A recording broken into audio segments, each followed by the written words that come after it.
Beneath the surface of history lies a shadowed world, stories carved in stone, whispers preserved in ancient texts, mysteries that refuse to yield to time.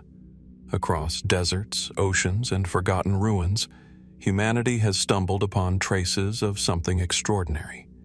Monuments that should not exist, artifacts that defy explanation, events recorded yet never fully understood.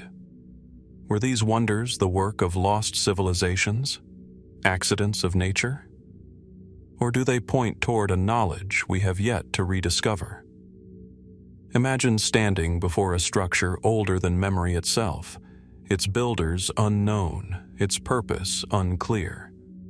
Picture relics that seem to carry messages across centuries, as if reaching out from another age. History gives us fragments, but not answers. And it is within these silences that the greatest mysteries reside. Tonight, we step into that silence.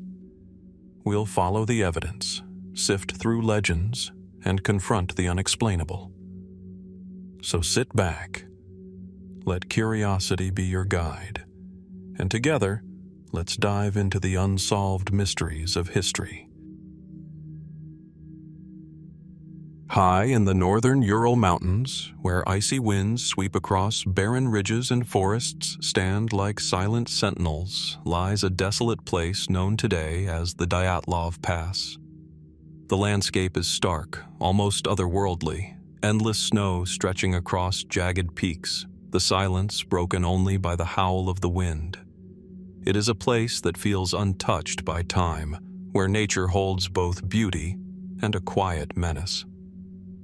In February 1959, this frozen wilderness became the stage for one of history's most perplexing tragedies, an event that continues to confound investigators, historians, and truth-seekers alike.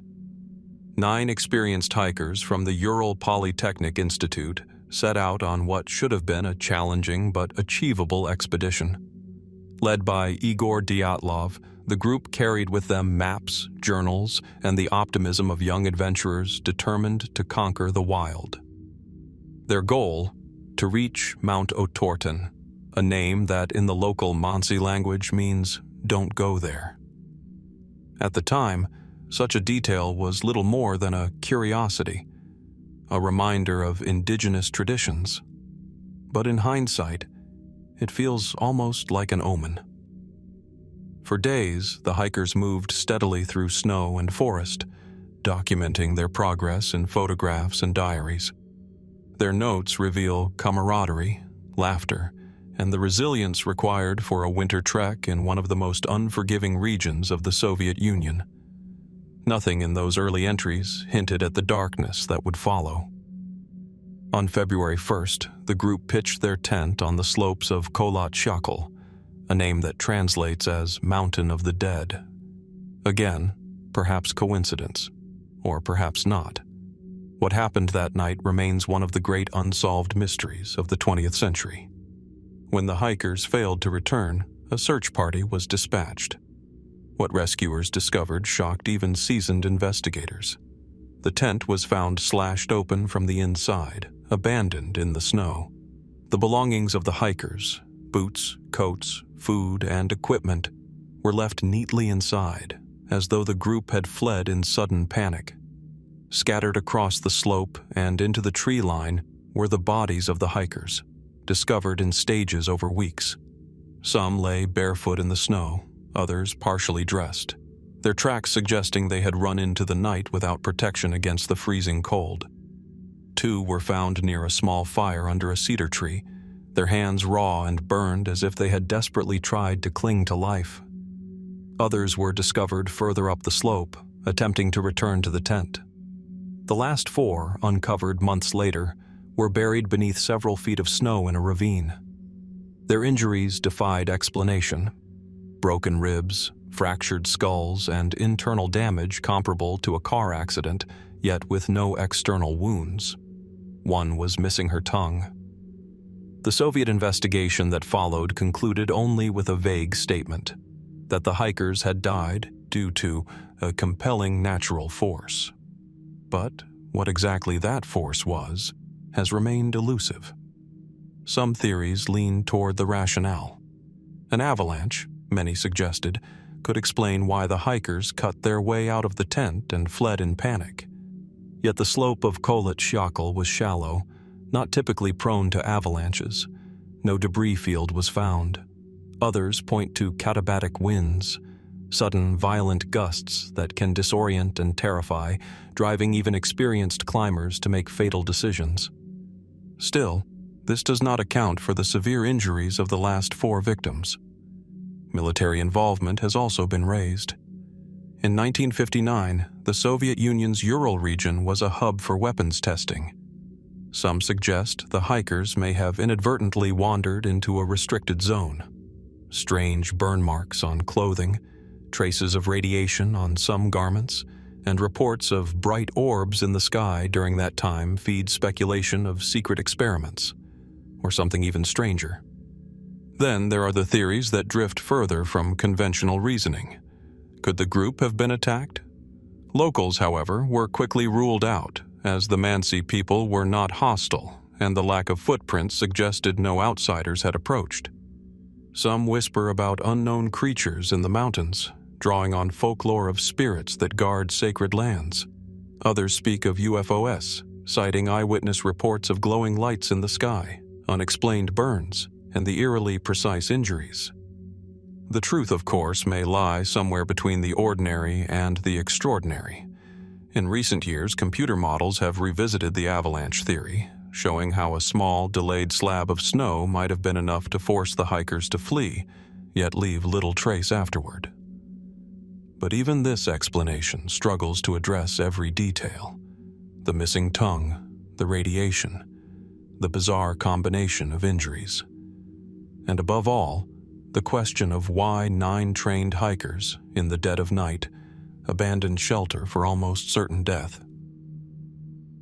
The Dyatlov Pass incident remains unsolved, not for lack of evidence, but because the evidence itself is contradictory. Each piece seems to point in a different direction, and when placed together, the puzzle becomes even more confounding. Was it nature? Human error? A secret the Soviet Union worked hard to bury? Or something that defies our understanding of reality itself? Standing today at the windswept slopes of Kolat, the snow erases all but the memory of that fateful night. The tent is gone. The hikers' laughter is gone. Yet the silence of the mountain still holds their story, locked away, refusing to yield a final answer. And so, more than 6 decades later, we are left with the same haunting question that faced investigators in 1959. What happened in the Dyatlov Pass? Could the truth still lie buried beneath the snow, waiting to be uncovered? Or is it a mystery destined to remain forever in the cold shadows of the Ural Mountains? Deep in the heart of Siberia, where endless forests stretch for thousands of miles and rivers wind like silver veins through untouched wilderness, there lies a region both desolate and mysterious. The air is heavy with silence, broken only by the rustling of pines and the distant calls of birds. Yet in this remote expanse, more than a century ago, the earth trembled, the sky ignited, and an event occurred so powerful that it left its mark not only on the land, but on history itself. This was the Tunguska Explosion of 1908, an event as devastating as it was unexplained. On the morning of June 30th, as villagers in central Siberia began their day, something extraordinary appeared in the sky. Witnesses described a fiery body moving across the heavens, brighter than the sun, leaving a blazing trail that cast shadows on the ground. Moments later, the calm of the taiga was shattered. A blinding flash lit up the horizon, followed by a shockwave so immense that windows shattered hundreds of miles away. Herds of reindeer were thrown to the ground, and people were knocked off their feet. In the aftermath, an eerie silence fell over the land. What remained was a scar unlike anything the region had ever seen. Trees for miles were flattened, radiating outward in a pattern that seemed almost too precise to be natural. Millions of them lying on the ground like broken matchsticks, all pointing away from the blast's epicenter. And yet, at the heart of this devastation, something was strangely absent. No crater, no meteorite, no obvious source of the destruction. The forest had been leveled, but the Earth held no clue as to why. Scientists estimate the explosion released as much energy as 15 megatons of TNT, roughly 1,000 times greater than the atomic bomb dropped on Hiroshima. To this day, it remains the most powerful impact event in recorded human history. But what exactly caused it? The first investigations began years after the incident. In 1927, a Soviet expedition led by Leonid Kulik trekked into the Tunguska region. What they found confirmed the reports of flattened forests, but their search for fragments of a meteorite yielded nothing. No crater, no solid evidence of an impact. Only charred trees and soil disturbed by an unfathomable force. The most widely accepted explanation is that a small asteroid or comet, perhaps 50 to 100 meters in diameter, exploded in the atmosphere before reaching the ground. The heat and shock wave of this airburst could easily account for the devastation below. It is a theory consistent with later observations of similar, though smaller, atmospheric events. Yet even this does not answer every question. Why was no trace of extraterrestrial material ever found?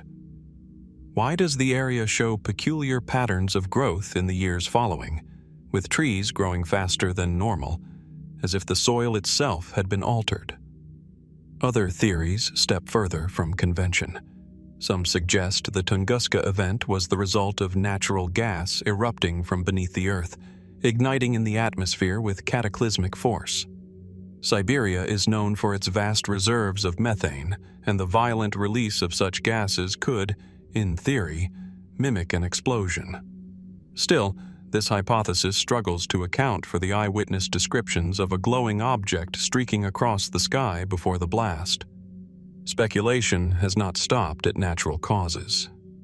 In the decades since, writers and researchers have proposed more speculative ideas.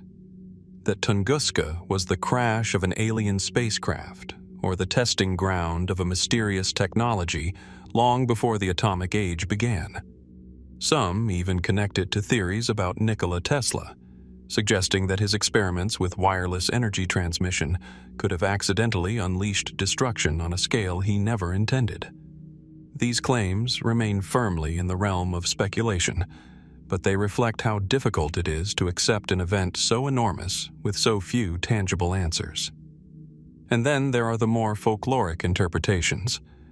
The indigenous Evenki people of the region spoke of the fire god Agdi striking the land in anger. To them, the devastation was not a scientific puzzle, but a reminder of the spiritual forces that govern life and nature. Their accounts, passed down through generations, carry the weight of memory and myth, an acknowledgement of something greater than human understanding. Even with modern tools, Tunguska continues to puzzle. Satellite imagery confirms the vast scale of the destruction, yet no definitive impact site has ever been located. Soil samples reveal unusual chemical traces, but nothing that can be linked conclusively to a meteor or comet. The mystery deepens the closer one looks, as though the event resists explanation. Over a century has passed, and the forest has grown back, covering the scars left by the explosion. Standing there today, one might see nothing more than endless trees swaying in the wind, the ground quiet, the air serene. And yet, beneath that silence lies the memory of a force so powerful that it shook the world and left us with questions we still cannot fully answer. What exactly streaked across the skies of Siberia in 1908? Was it a comet, an asteroid, or something we have yet to understand?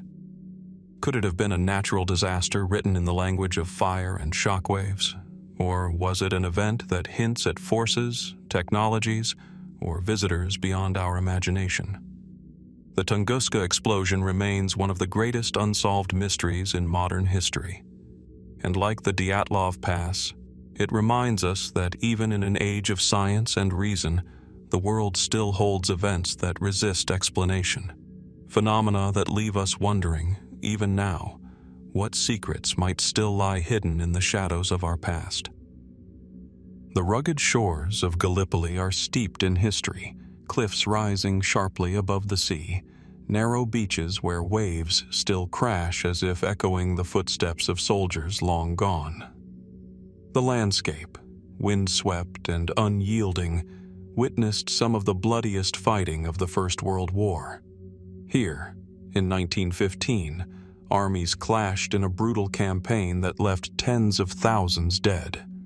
But among the countless tragedies of Gallipoli, one mystery has lingered for more than a century: the story of a battalion of soldiers that seemed to vanish into thin air.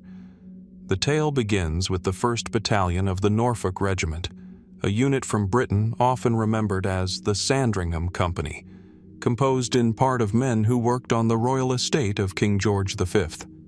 These soldiers arrived in Gallipoli during the height of the campaign, weary but determined, ready to prove themselves in one of the most difficult battlefields of the war. On August 12, 1915, the battalion was ordered to advance against Ottoman positions near Anafarta.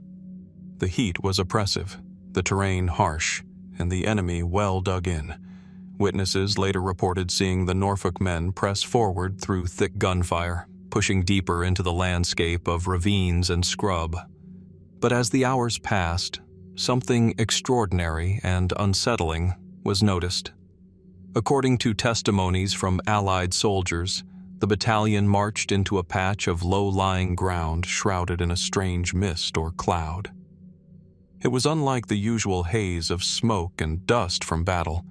This was described as dense, almost luminous, hanging low across the valley. The men advanced into it, and then, quite simply, they were gone. When the mist eventually lifted, the ground appeared empty. No sound of fighting, no returning survivors, no clear trace of the battalion remained. Reports of this disappearance would circulate for years after the war. In total, more than 260 men from the Norfolk Regiment were unaccounted for. Families waited in anguish for news, but the official record offered little clarity. It was only after the war, in 1919, that investigators returned to the battlefield to search for answers. What they discovered raised more questions than it resolved. The remains of several soldiers were eventually found, but not where they were expected to be. The bodies lay scattered in unexpected locations, some far beyond the point where the battalion had last been sighted. Many were identified by personal effects, yet the numbers did not account for the entire missing unit. Others were never recovered at all. This partial discovery only deepened the mystery. If some of the men had fallen, what had happened to the rest? The mainstream explanation is that the battalion was simply overwhelmed in battle. In the confusion of war, records could be lost, and men could be scattered across the battlefield, their deaths going unrecorded until long after. It is possible that the battalion advanced too far, became isolated, and was cut down by entrenched Ottoman defenders. War, after all, is chaos, and disappearance on the battlefield was not unheard of. Yet, the details remain troubling. Why did multiple accounts describe the strange mist that enveloped the men? Could it have been nothing more than smoke, dust, or atmospheric conditions? Or was it something unusual, a natural phenomenon misunderstood amid the terror of war? The absence of complete remains has fueled speculation. Some have suggested that the battalion was captured en masse by Ottoman forces, though no record of such a large prisoner group has ever surfaced. Others speculate that they became trapped in marshy ground or swallowed by the treacherous terrain. But even these ideas cannot fully account for the eyewitness descriptions of their sudden and complete vanishing. More speculative theories go further. Some have proposed that the men walked into an unexplainable atmospheric phenomenon, something akin to a temporal or spatial anomaly. Stories of unusual clouds, sudden mists, and strange lights have long been part of folklore, often associated with disappearances. Could the Norfolk Battalion have stumbled into such an event? Others point to the possibility of secret military experiments, though in the chaos of 1915, such a scenario seems unlikely. There are also those who link the mystery to the wider lore of the region. Gallipoli has been a crossroads of civilizations for millennia, a land layered with battles and legends. Ancient myths speak of gods intervening in human conflict, veiling armies in clouds or sweeping them away in storms. Could the strange accounts of 1915 reflect echoes of older stories, history repeating itself in mysterious ways?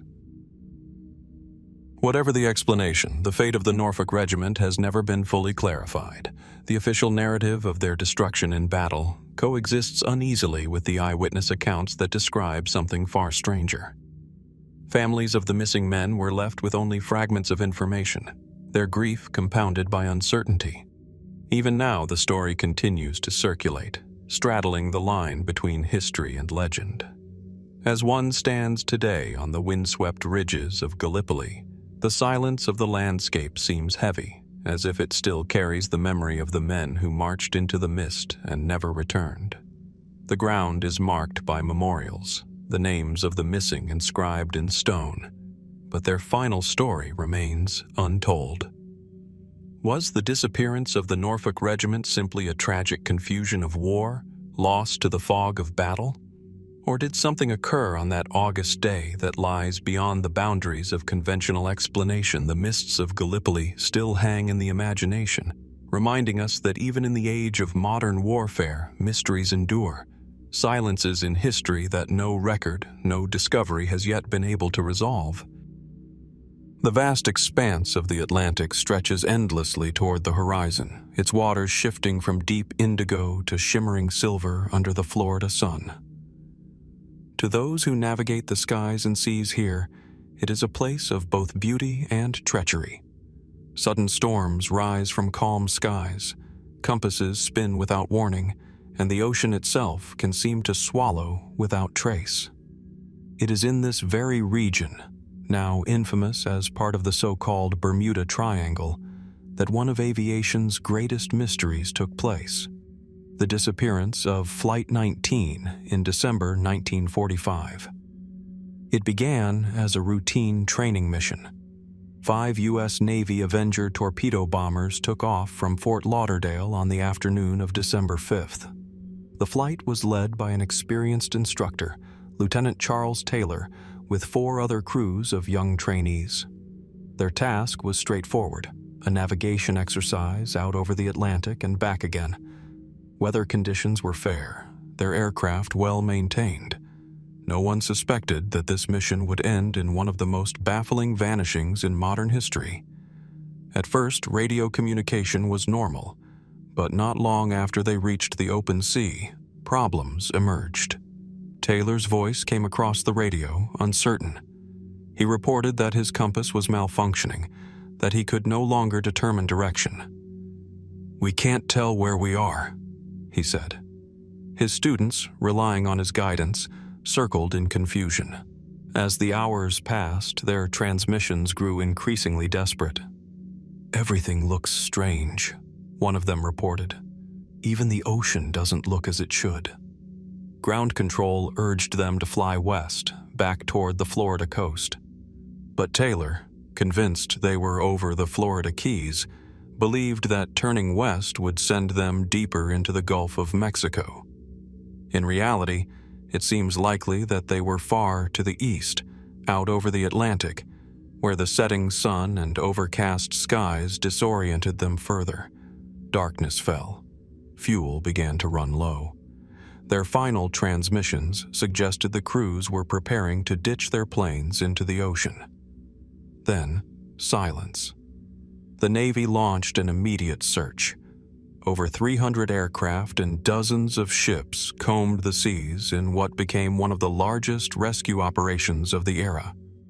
Yet not a single piece of wreckage was ever found. No oil slick, no floating debris, no bodies.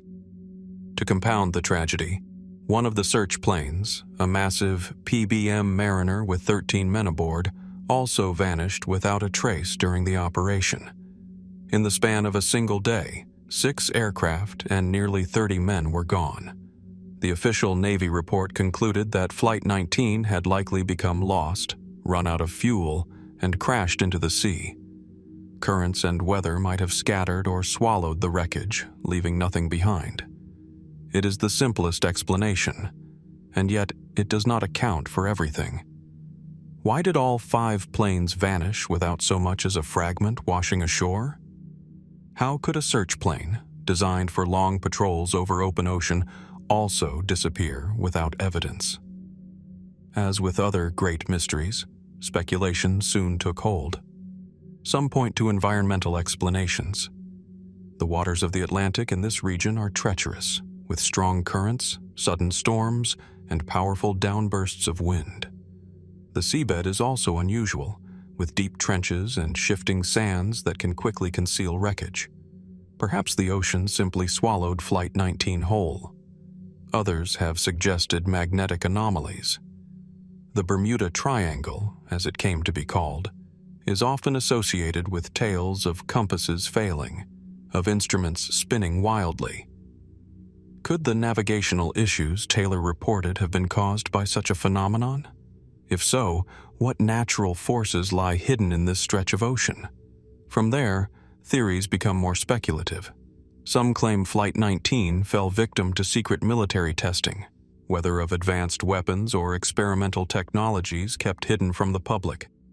Others go further, suggesting that the planes encountered something beyond our world, a portal in time or space, or even contact with extraterrestrial forces.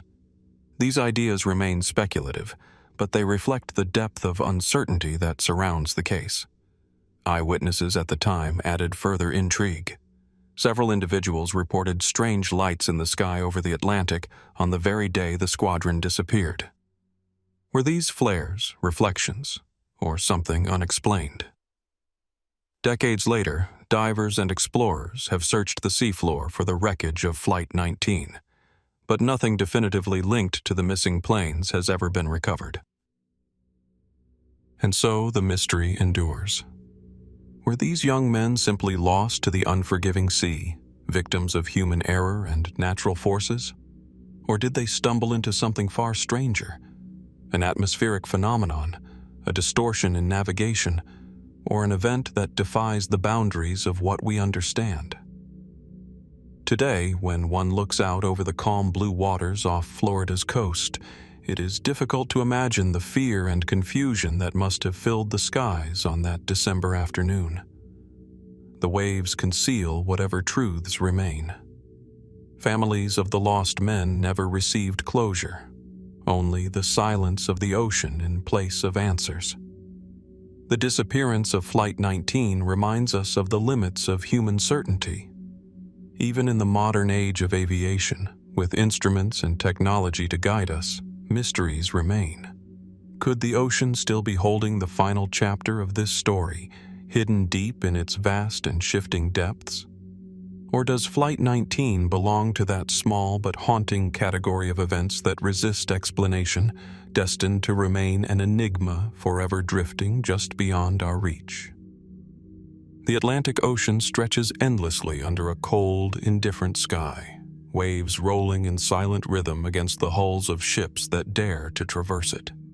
It is a vast, unpredictable wilderness where calm can give way to storm without warning, and where the line between life and oblivion is perilously thin.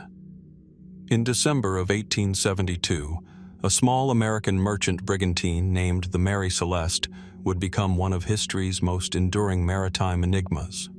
A vessel found adrift, seaworthy, yet completely abandoned. Its crew vanished without a trace. The ship was discovered by the Canadian brig Dei Gratia, drifting aimlessly off the Azores. Her sails were partly set, her rigging intact, and her cargo of alcohol barrels untouched. Everything aboard suggested normal operation, yet the captain, his wife, and their 7-year-old daughter were missing, along with the 7 crew members. There was no sign of struggle, no evidence of violence, and no note explaining their sudden disappearance. The Mary Celeste seemed to float in a liminal space between reality and the inexplicable, as though the sea itself had claimed her occupants and left the ship behind. The mystery begins with the ship's departure. On November 7, 1872, the Mary Celeste left New York bound for Genoa, Italy, under the command of Captain Benjamin Briggs, an experienced mariner with an impeccable record. The ship carried a valuable cargo of 1,701 barrels of denatured alcohol, enough to make the voyage commercially significant. By all accounts, the weather at departure was fair and the crew was competent. Nothing indicated impending disaster. Yet by December 5th, when the Dei Gratia encountered her, a peculiar tableau emerged. The ship's log was incomplete, with the last entry dated 10 days prior, noting only that the weather was fine. The personal belongings of the crew were untouched, the lifeboat missing but not damaged, and no bodies were found aboard or in the surrounding waters. Food and water remained for months, suggesting the crew had not left due to immediate necessity. The scene was both ordinary and terrifyingly abnormal, a functioning ship, yet empty of life. Many explanations have been proposed, from the mundane to the extraordinary. Piracy seems unlikely. The ship's valuables were untouched. Mutiny, while a frequent hypothesis in maritime mysteries, lacks supporting evidence, and Captain Briggs's character was one of discipline and respect. Perhaps the most rational explanation is that the crew abandoned ship in a moment of panic, possibly due to a fear of imminent danger. Yet what could provoke such a decision when the vessel was in perfect condition? Some speculate that a chemical reaction from the alcohol cargo could have produced fumes, giving the impression of an impending explosion. The crew may have lowered the lifeboat temporarily, only to be caught in worsening weather, swept away before they could return. Others point to natural maritime phenomena, waterspouts, rogue waves, or sudden storms that might have driven them to seek safety in the lifeboat. Yet none of these scenarios fully accounts for the calm condition in which the ship was found or the disappearance of all 12 people aboard. Theories grow more unusual as the mystery deepens. Tales of sea monsters, though often dismissed as folklore, have been woven into popular accounts. Some suggest paranormal forces or inexplicable maritime anomalies, a ghostly hand guiding the ship while its crew was spirited away. In the 19th century, reports of vanishing ships and eerie maritime lights fueled a growing fascination with the inexplicable, and the Mary Celeste became emblematic of such stories. Investigators at the time were thorough, yet puzzled. Salvage hearings in Gibraltar yielded testimony, speculation, and conjecture, but no definitive answer. The ship's seaworthiness was emphasized repeatedly. She had experienced no structural failure, no grounding, no evidence of foul play. The lifeboat's absence suggested the crew had willingly abandoned ship, yet voluntarily walking into the treacherous Atlantic without compelling reason seems incomprehensible. Modern researchers have revisited the case, analyzing weather patterns, ocean currents, and the ship's cargo. Some suggest that alcohol vapors, combined with a sudden atmospheric disturbance, could have created a minor explosion or auditory illusion, enough to terrify the crew into abandoning the vessel. But even this does not explain why the crew never returned. The Mary Celeste seems almost deliberately enigmatic, a floating paradox in the ocean. Standing in the Azores today, one can imagine the vast horizon, the endless swell, and the fragile human presence on such a vessel. The ocean offers no clues, only whispers in the wind and rhythm of the waves. The Mary Celeste has long since been dismantled, yet her story endures as if the sea itself remembers her secret. What truly happened aboard the Mary Celeste? Did the crew succumb to fear, misjudgment, or a natural phenomenon beyond their understanding? Or did they vanish under conditions we may never reconstruct, leaving only a perfectly preserved ship as evidence of an event beyond explanation? Like other mysteries in history, the abandonment of the Mary Celeste reminds us that even when all seems accounted for, the world retains corners of uncertainty, inviting us to wonder what might still lie hidden in the endless blue of the ocean. Far off the rugged coast of Scotland, where the North Atlantic churns endlessly against jagged cliffs, lie the Flannan Isles, 3 small, windswept rocks rising defiantly from the sea. Here, the waves crash with a relentless rhythm, and the wind carries a cold, biting edge, cutting through layers of clothing and bone alike. It is a place of stark beauty and stark danger, a remote outpost where the horizon seems infinite and isolation presses heavily on those who dwell here. Among these islands stood a solitary lighthouse, a sentinel against the dark Atlantic, its light guiding sailors safely past the treacherous waters. And yet, in December of 1900, this lighthouse became the scene of one of history's most perplexing maritime mysteries, the unexplained disappearance of its keepers. The Flannan Isles Lighthouse had been manned for just over a decade, operated by a small team of 3 men responsible for maintaining the light and ensuring that passing ships could navigate the perilous waters. On December 15th, a relief vessel arrived to deliver supplies, expecting to find the keepers carrying on their duties. But the lighthouse was eerily silent. Doors were fastened, rooms appeared undisturbed, and meals sat untouched.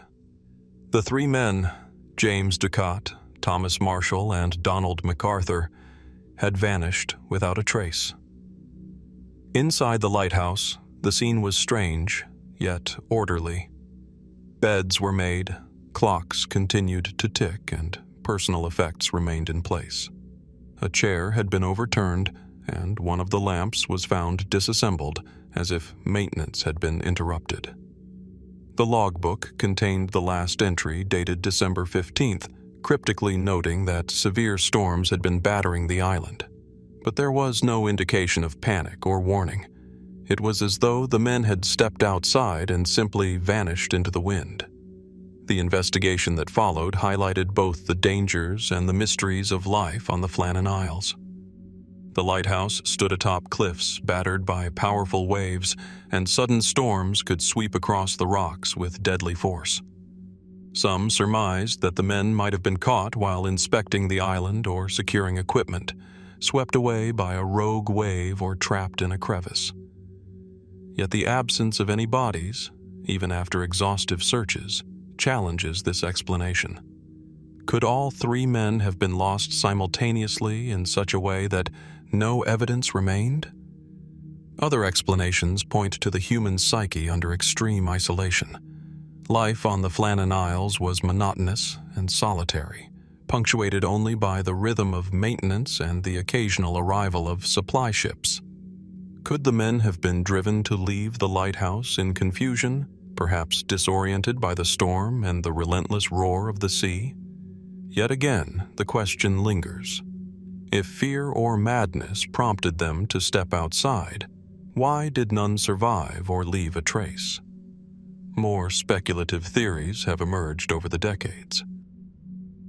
Some propose that the men encountered something extraordinary, a sudden atmospheric phenomenon, an unseen force of nature, or even a supernatural event.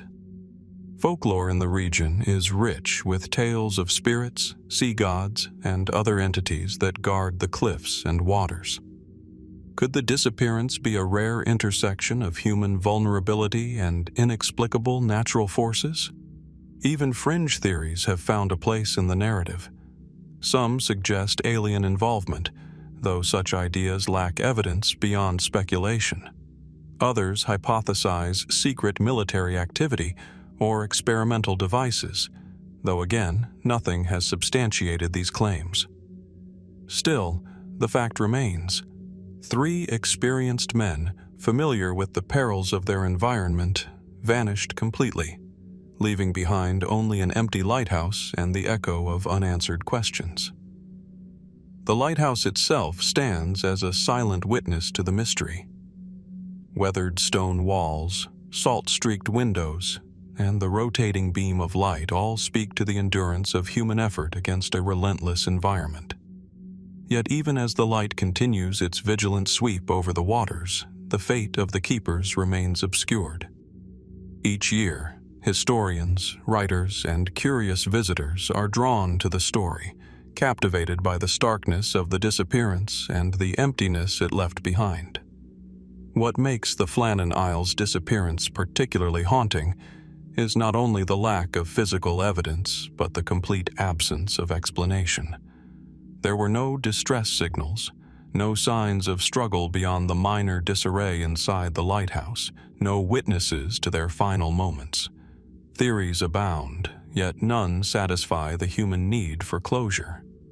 It is a reminder that even in the modern world, with maps, logs, and communication systems, nature and circumstance can still create mysteries that defy understanding. Standing on the cliffs today, one can hear only the wind and the ceaseless crashing of waves below. The lighthouse beams sweep across the ocean, steady and reliable, a symbol of human perseverance. Yet the absence of the keepers lingers in the imagination, a silent question etched into the stones of the Flannan Isles. What truly happened to James Duckett, Thomas Marshall, and Donald MacArthur? Were they victims of a sudden storm, misjudged waves, or the cruel hand of chance? Or did the Flannan Isles, in their isolation and raw power, conceal something beyond human comprehension, an event that leaves no trace for history to record? As the lighthouse continues its lonely vigil, the mystery endures, inviting us to wonder what secrets the sea and the wind still keep hidden. The night sky over Los Angeles in the early hours of February 25, 1942, was thick with tension and uncertainty. Just months earlier, the United States had been thrust into the throes of World War II, and fear of enemy attacks was palpable along the Pacific coast.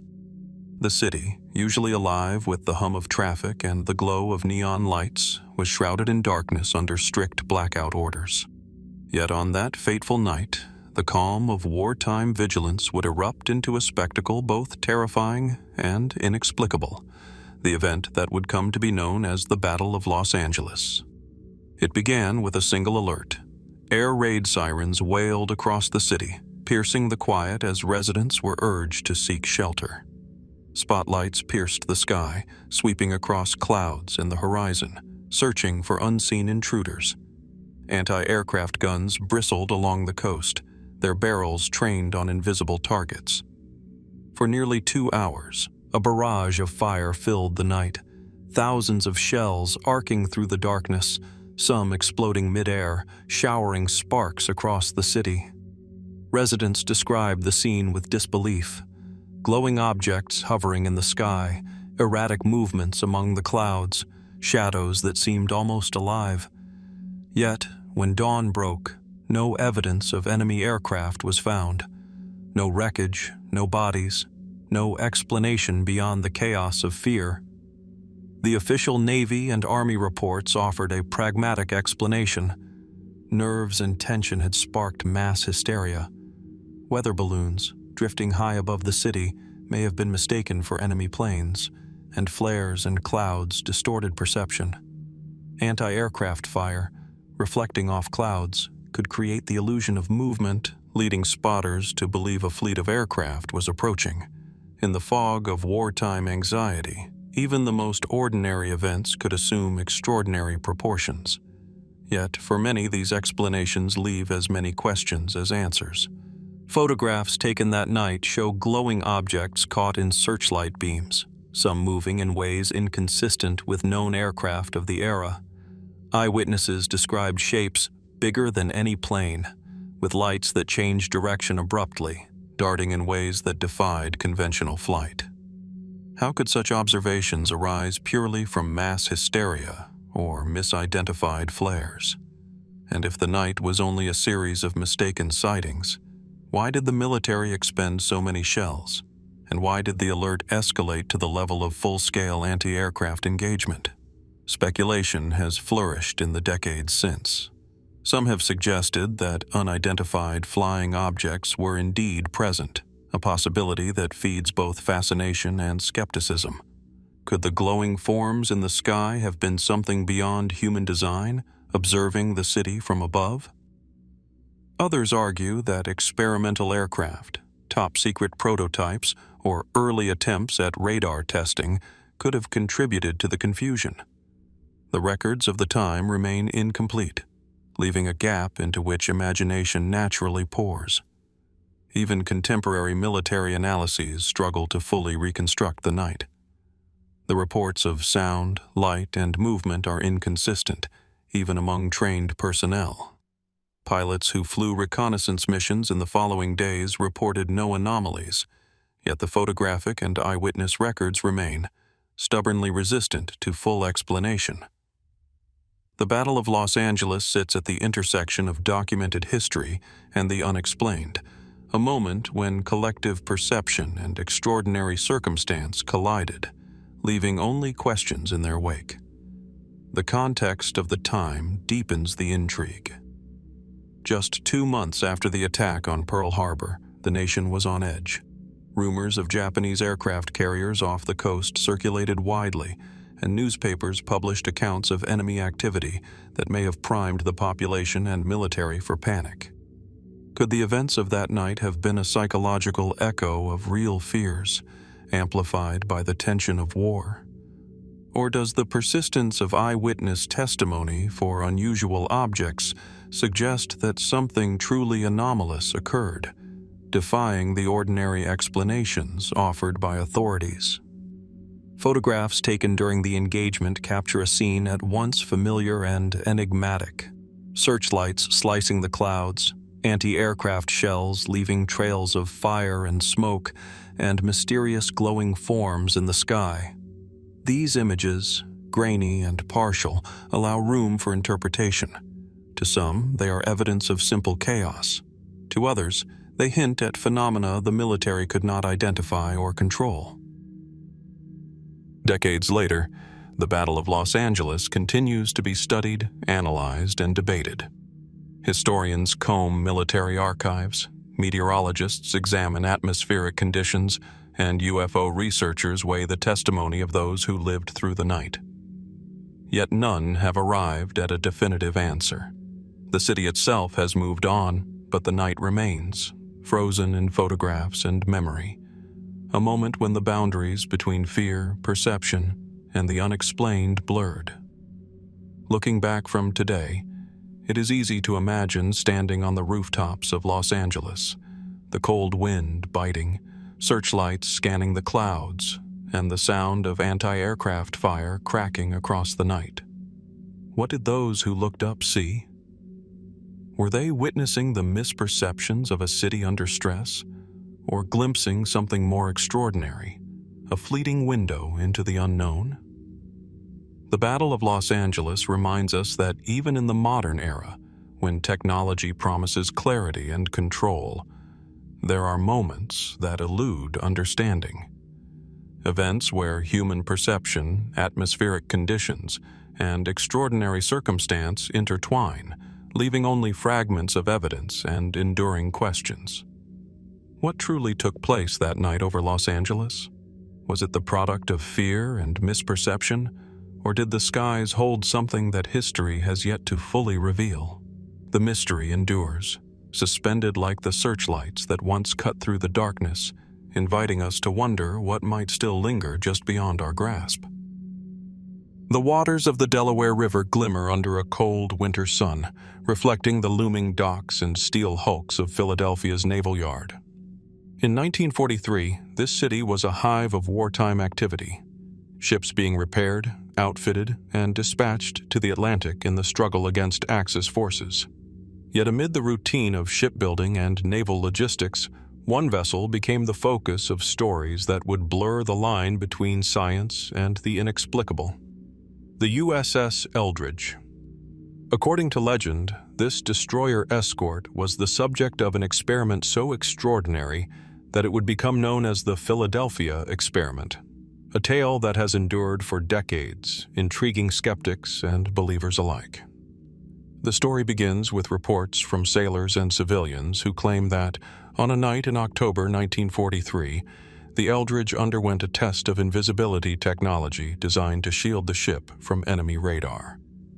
The ship was outfitted with powerful electromagnetic equipment, theorized to bend light and warp perception, rendering it, and its crew, effectively invisible to the human eye.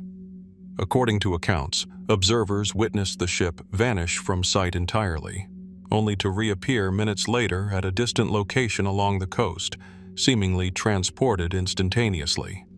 Mainstream historians are quick to point out that official naval records make no mention of such experiments. The Navy has consistently denied that the Eldridge was involved in any test of invisibility or teleportation, and technical experts argue that the electromagnetic theories described in these stories would have been impossible with 1940s technology. Nevertheless, the legend persists, fueled by eyewitness testimonies, letters, and interviews that describe events too strange to be dismissed outright. Sailors who allegedly participated in the experiment described terrifying effects. Some claimed to have felt a sudden unnatural pressure, as though their bodies were being compressed and stretched simultaneously.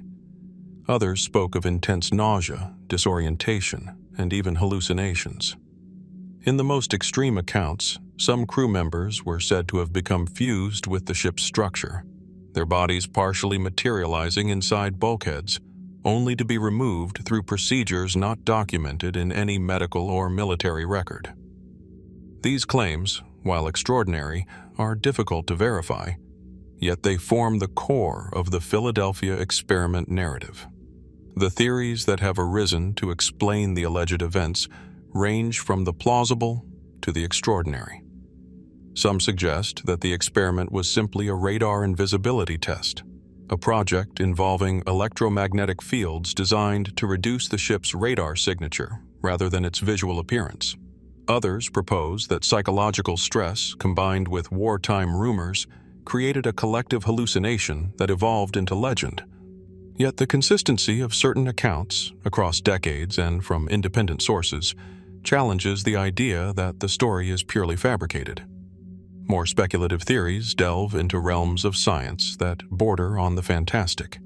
Could the experiment have involved early attempts at manipulating space-time, creating a temporary warp in reality that caused the ship to vanish and reappear?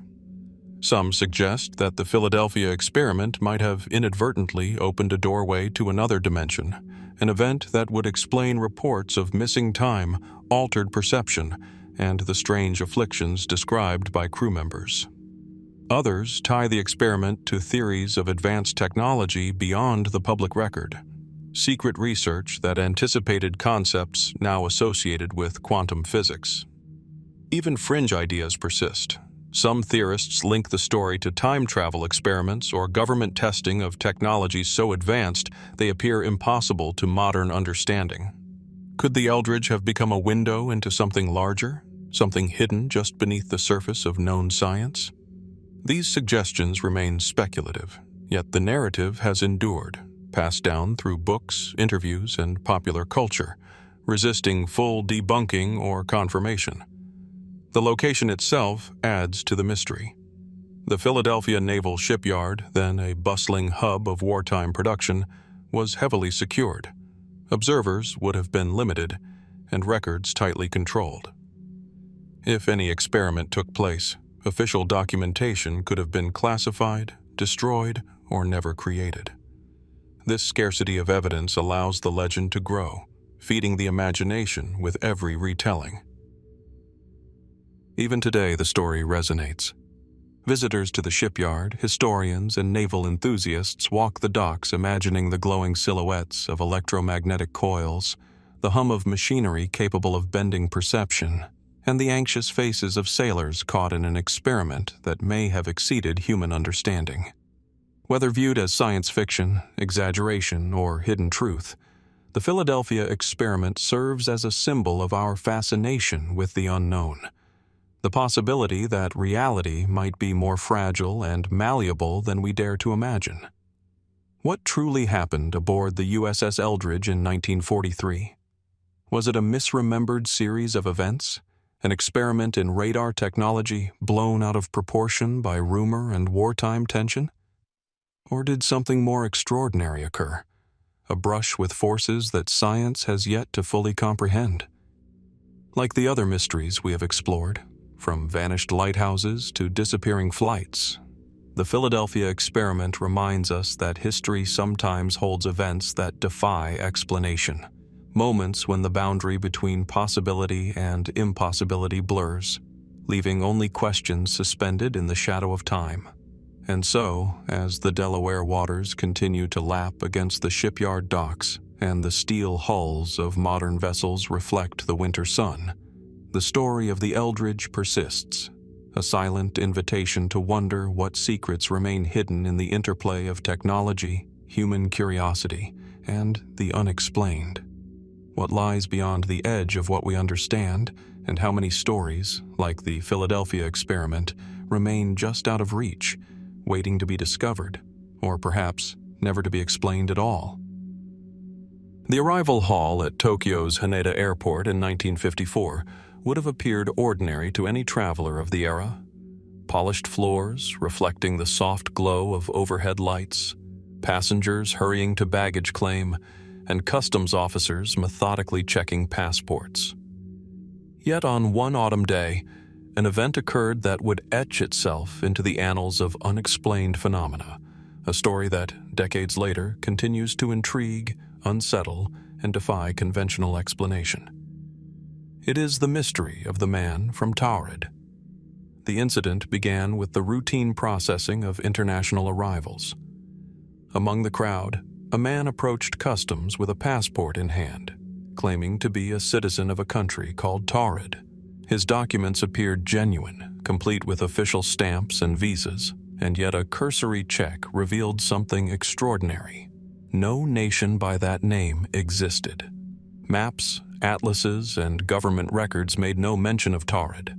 Confounded, officials attempted to clarify, but the man insisted with certainty that Taured was real, that it had existed for centuries, and that he had traveled there often on business. Described as well-dressed and composed, he spoke multiple languages fluently and seemed unfamiliar with any concept of deception or error.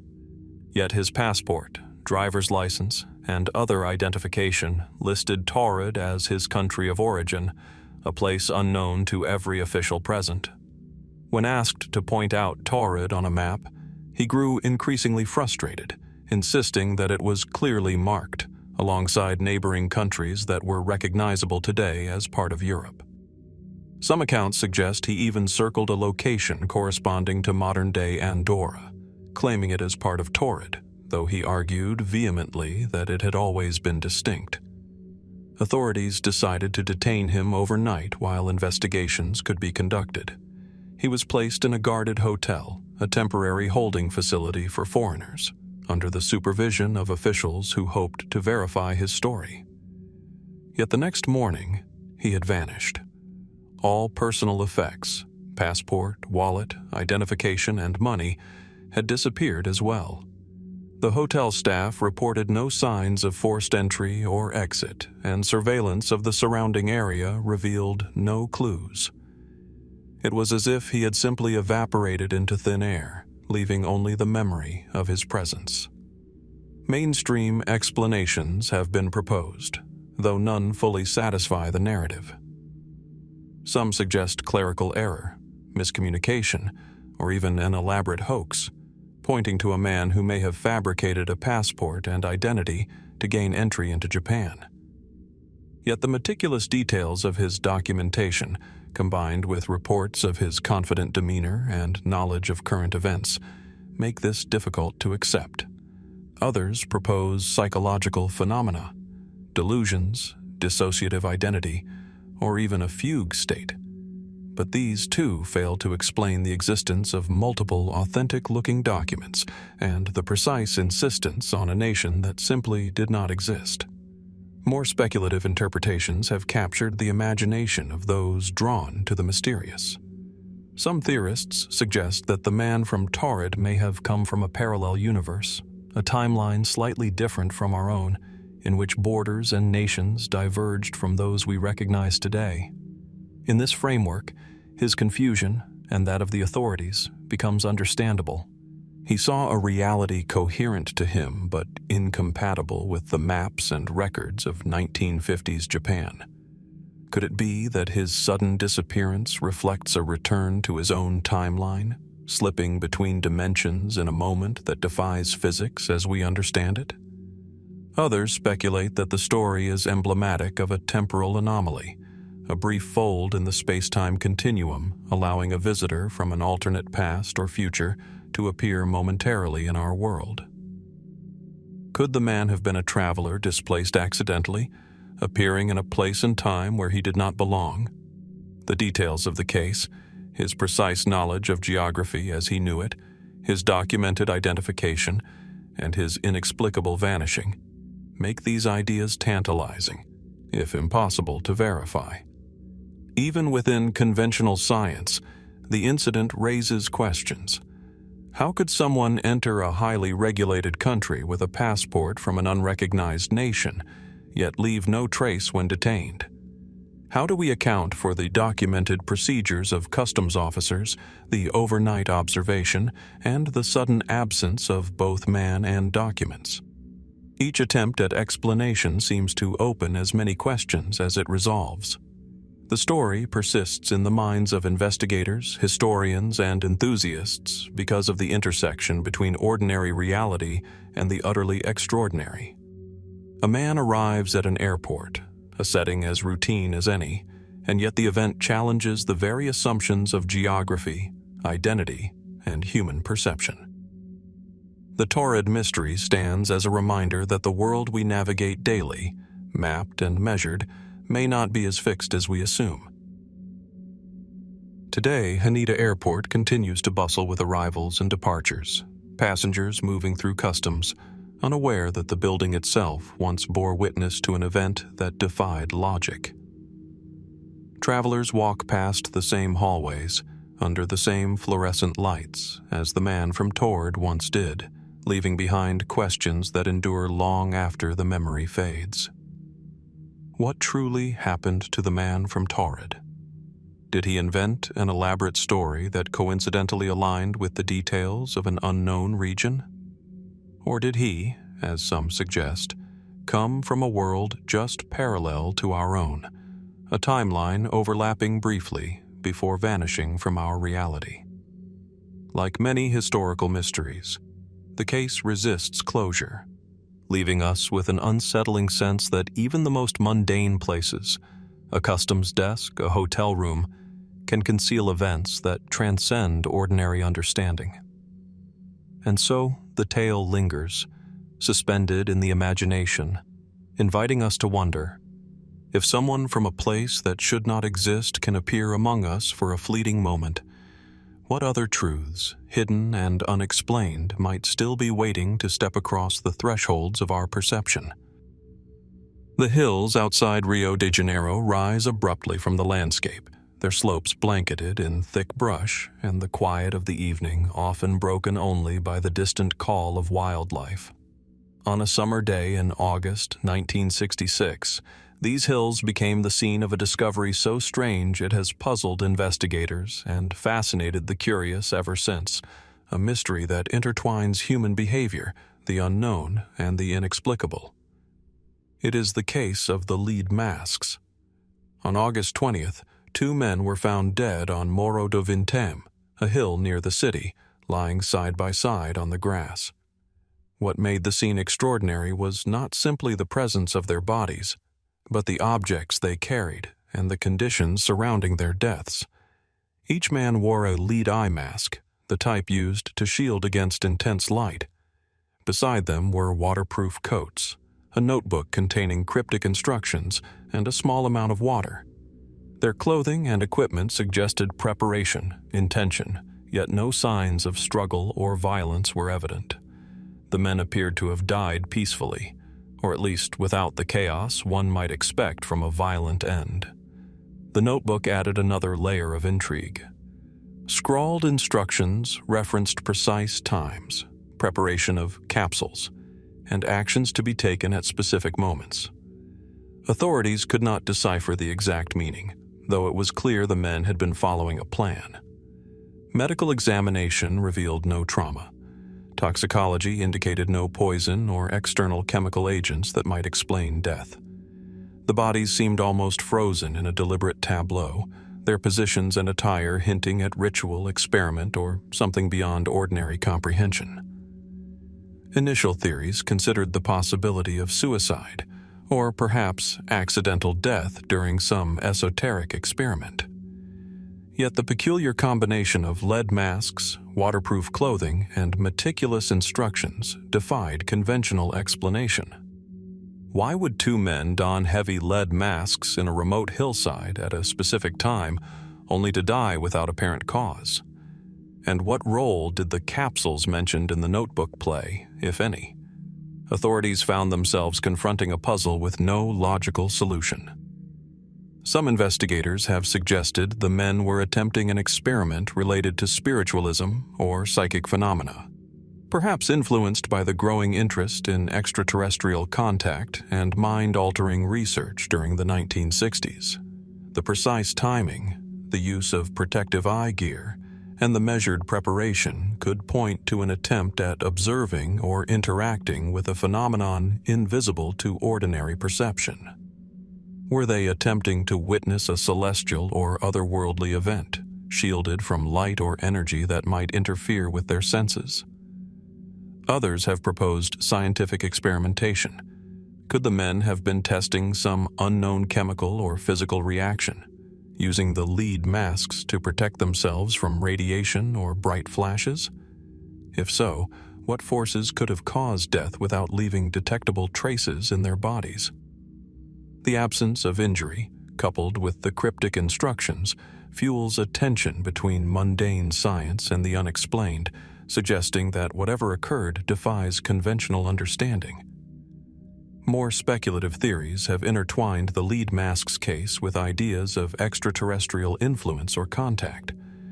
In an era when UFO sightings and fascination with the possibility of alien life were rising globally, some suggest the men may have believed they could summon or observe phenomena beyond Earth. The masks and timing could represent attempts to prepare for an encounter, ritualistic yet meticulous, precise yet enigmatic. In this view, the deaths are not accidental, but the consequence of interaction with forces humans cannot measure or fully comprehend. The site itself continues to evoke unease. Standing atop Morro do Vintém, one can feel the isolation of the location, steep slopes, sparse vegetation, and a silence broken only by wind and distant urban hum. The lead masks, small and incongruous, hint at human intention in the face of the unknown. The simplicity of the landscape contrasts sharply with the complexity and ambiguity of the scene, leaving observers with the impression that the hills guard their secret carefully. Even decades later, investigators and enthusiasts continue to revisit the case. Analyses of the timing, positioning, and equipment yield few definitive answers. The men's identities were confirmed, yet their motivations remain opaque. Were they followers of a scientific or spiritual belief lost to history? Participants in an experiment that went tragically wrong? Or witnesses to something invisible, something beyond human comprehension, whose presence they sought but could not survive? The lead masks case endures not only because of the strangeness of the deaths, but also because of the intimacy it evokes, a meticulous, deliberate final act in the midst of an ordinary landscape. It reminds us that the world is not only shaped by observable events, but also by intention, belief, and the unexplained threads that weave through human action. What truly happened on Morro do Vintém that August evening? Were the men victims of a fatal miscalculation, participants in a ritual now lost to memory, or witnesses to a phenomenon we cannot yet measure or understand? Like many historical mysteries, the lead mask's case challenges the boundaries between human reason and the unknown, leaving only questions suspended in the quiet of the Brazilian hills, inviting us to wonder what truths might lie just beyond the reach of our perception. The night of December 24th, 1945, in Fayetteville, West Virginia, began like any other Christmas Eve in the Sodder household. Snow had lightly dusted the surrounding hills, and the warm glow of holiday lights illuminated the modest home perched atop a quiet ridge. Inside, the Sodder family, George and Jenny, along with their 10 children, was preparing for the evening's festivities. Gifts were wrapped, stockings hung, and laughter filled the rooms, creating a scene of domestic calm and holiday anticipation. Yet by morning, that calm would be shattered in a way that would confound authorities and haunt the family for decades. 5 of the Sodder children had vanished, leaving behind a mystery that remains unsolved. Around 1 a.m., smoke was noticed curling from the rear of the home. George Sodder awoke to the smell of burning and rushed outside, calling for his children. The house had been consumed by flames with astonishing speed. Firefighters arrived, but by then the structure was an inferno, reducing the home to ash. Among the charred remains, the bodies of the 5 missing children were never found, an absence that would become the defining element of the case. The local fire department concluded that the children had perished in the fire, yet George and Jenny Sodder were unconvinced. From the moment the blaze was extinguished, they suspected that something far more sinister had occurred. The circumstances surrounding the fire raised immediate questions. The house had no functioning phone lines that night, which delayed emergency communication. The fire alarms had failed. In addition, peculiar details emerged. A ladder that could have been used to rescue the children was missing. The family's car had been tampered with, and strange phone calls were received afterward, with only silence on the other end. These anomalies fueled the sense that the fire might not have been accidental, but instead the result of intentional action. Who would target a family home on Christmas Eve, and why? Over the years, investigators considered several theories. The simplest, that the children had died in the fire, seemed inadequate to George and Jenny Sodder because no remains were found despite thorough searches. Experts point out that under normal circumstances, some trace evidence, bones or teeth, would survive a house fire, especially one fueled by wooden beams and furniture. The absence of such evidence remains puzzling. Could the children have been removed before the fire began? If so, who orchestrated it and for what purpose? Suspicion extended toward potential criminal or political motives. George Sodder had Sicilian ancestry, and some theorists suggest that local mafia or extortionists may have targeted the family due to connections or perceived grievances. Others note that George and Jenny had a network of relatives and associates, yet none could provide a definitive explanation for why someone might abduct 5 children simultaneously in a manner designed to appear accidental. Could the fire have been a cover for abduction, executed with chilling precision? Even more speculative theories have surfaced over the decades. Some posit that the Sodder children were taken by individuals with interests in human experimentation or clandestine programs, though evidence for such claims is circumstantial at best. Others consider the possibility of human trafficking or long-term concealment, noting reports of individuals claiming to recognize the children years later in distant towns or foreign countries. These sightings were never conclusively verified, yet they hint at the unsettling possibility that the children survived, their lives redirected by forces hidden from public view. The family's determination to uncover the truth added another layer to the mystery. George and Jenny Sodder erected a billboard along a nearby road, featuring photographs of their missing children with the words, "Children abducted, have you seen them?" They pursued leads tirelessly, traveling across the United States, following tips and contacting authorities. Yet each trail ended in dead ends, and the fate of the children remained an unresolved enigma. The vanishing of the Sodder children resonates because of its blend of ordinary life and inexplicable circumstance. A fire, a holiday night, a loving family, all elements familiar to any household, intersected with anomalies and unanswered questions that defy easy explanation. It is the tension between the expected and the impossible that gives the story its haunting quality. The idea that, amid the most familiar scenes, forces beyond comprehension may act, leaving only uncertainty behind. Today, the hill where the Sodder home once stood is quiet, its snow-covered slopes carrying the echoes of that night. The photograph of the 5 missing children, their eyes looking out at a world that never fully returned them, remains a symbol of both grief and unresolved curiosity. Families, historians, and mystery enthusiasts continue to revisit the case, drawn to its blend of documented fact, unusual anomalies, and enduring questions. What truly happened to the Sodder children? Were they victims of a tragic fire, or were they taken, disappearing into circumstances no one has been able to reconstruct? Did the anomalies, missing ladder, silent phone calls, failed alarms, signal deliberate intent, or were they simply coincidental? Like many of the unsolved mysteries we explore, this case refuses closure, leaving us with an unsettling sense that even within the comfort of home and family, the world can harbor events that escape understanding.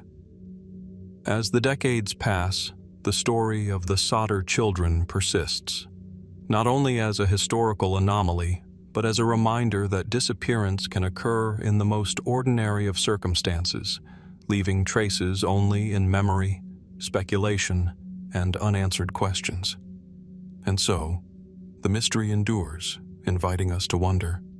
If 5 children could vanish on a snowy Christmas Eve, what other secrets might remain hidden, quietly waiting to be discovered, or never explained at all? The waters of Shag Harbour, Nova Scotia, are normally calm and dark in the quiet of night, reflecting the muted glow of the stars and the occasional beam from a distant lighthouse. On the evening of October 4th, 1967, that calm was shattered, not by the wind or waves, but by an event that would etch itself into Canadian history as one of the most mysterious sightings of the 20th century, the Shag Harbour UFO crash. What unfolded that night was observed by multiple witnesses, documented by local authorities, and yet remains unexplained to this day, leaving a small fishing village suspended between ordinary life and extraordinary possibility. Shortly after 11:20 p.m., residents reported seeing a large, low-flying object in the sky, glowing with a yellow-orange hue. Some described it as descending rapidly, leaving behind a luminous trail that cut through the night. Witnesses reported a sudden, muffled crash, as though something heavy had struck the water, followed by a soft, hissing sound. The object then seemed to disappear beneath the surface of Shag Harbour, creating ripples that radiated outward across the dark water. Those on shore, including fishermen and truck drivers, watched in disbelief as the unusual lights faded, leaving only the gentle lapping of the waves. Authorities were alerted almost immediately. The Royal Canadian Mounted Police arrived at the site and coordinated with local fishermen, sending boats into the harbor in search of wreckage. What they found was perplexing. A floating, yellow, foam-like substance on the water, but no debris, no identifiable craft, and no sign of human passengers. Rescue teams scoured the area for hours, using lights and sound to detect anything that might explain the phenomenon. Yet all physical evidence remained elusive. The local harbor became the stage for an event both tangible and intangible, a collision witnessed, yet invisible to capture or catalog. The official investigation concluded that no conventional explanation could account for the observations. Military reports noted that no aircraft were reported missing that night, and there were no natural phenomena, storms, meteors, or unusual atmospheric conditions that could convincingly explain the event. The fact that multiple witnesses independently described similar sequences of light, motion, and descent added credibility to the reports, yet the object itself vanished without trace. Could it have been a craft of unknown origin, descending into the depths in a way beyond conventional understanding? Eyewitness accounts varied in detail but agreed on certain key aspects: the glowing object's sudden appearance, the rapid descent, the sound of impact, and its final disappearance beneath the water. Some described a craft that hovered momentarily before plunging downward. Others reported small lights detaching from the main body before submerging. These differences may reflect perspective, distance, or the sheer difficulty of comprehending an extraordinary event. Yet they underscore the undeniable strangeness of what occurred. Speculative theories have grown around the Shag Harbour incident. Some suggest that the object was an extraterrestrial craft, malfunctioning or intentionally submerging, perhaps exploring Earth's oceans. Others propose that the event involved secret military technology, a test of an advanced aircraft or submersible vehicle unknown to the public. Even more fringe interpretations link the sighting to interdimensional phenomena, suggesting that the craft briefly entered our reality before returning to another plane of existence. While these theories remain unverified, they reflect the enduring human need to find meaning in events that resist easy explanation. The location itself adds to the sense of mystery. Shag Harbour is a small, tightly knit community, surrounded by cliffs and dense forest, with the Atlantic stretching endlessly into the night. In this isolation, the incident assumed an almost otherworldly quality. A quiet village, ordinary lives interrupted by a luminous object disappearing beneath the dark waters, leaving only questions in its wake. The harbor, still and unassuming, seems to guard the secret of that night, a natural landscape transformed into a scene of enigmatic significance. Decades later, the Shag Harbour UFO remains a topic of investigation and fascination. Researchers, journalists, and enthusiasts continue to examine official RCMP reports, witness testimonies, and environmental observations, yet the mystery endures. No definitive explanation has emerged. No craft has been recovered. No conventional cause has been confirmed. The event is one of the few UFO cases officially recognized by a government as unexplained, lending it a weight rare in accounts of aerial phenomena. The case prompts questions that extend beyond the event itself. If a craft did descend into Shag Harbour, why did it leave no recoverable material? Were witnesses seeing a technology beyond contemporary human understanding, or something entirely unknown to our world? Could the ocean depths themselves have obscured a craft? Or was the object never truly material in the conventional sense? Each question lingers, unresolved, inviting reflection on the limits of perception, technology, and understanding. The Shag Harbour UFO crash reminds us that even in an age dominated by observation, instruments, and communication, there remain events that challenge comprehension. Ordinary nights, quiet waters, and small communities can become stages for extraordinary occurrences, moments that defy categorization and resist explanation. What truly happened over the waters of Shag Harbour that October evening? Was it an encounter with advanced technology, natural phenomena misunderstood, or something entirely beyond human conception? As the waves continue to lap against the shore and the lights of the harbor reflect in the still waters, the mystery endures. A silent, unsolved chapter in the history of the unexplained, inviting us to wonder what might still emerge from the depths or remain hidden just beyond our perception. The morning sky above Daly City, just south of San Francisco, was calm and gray on August 16, 1942.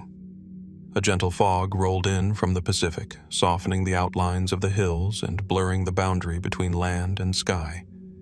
Yet amid this tranquil scene, a mystery was silently unfolding, an event so strange that it would come to be remembered as the Ghost Blimp incident. It began as a routine patrol flight, a small part of America's coastal defense efforts during World War II, but ended in a puzzle that has never been fully solved.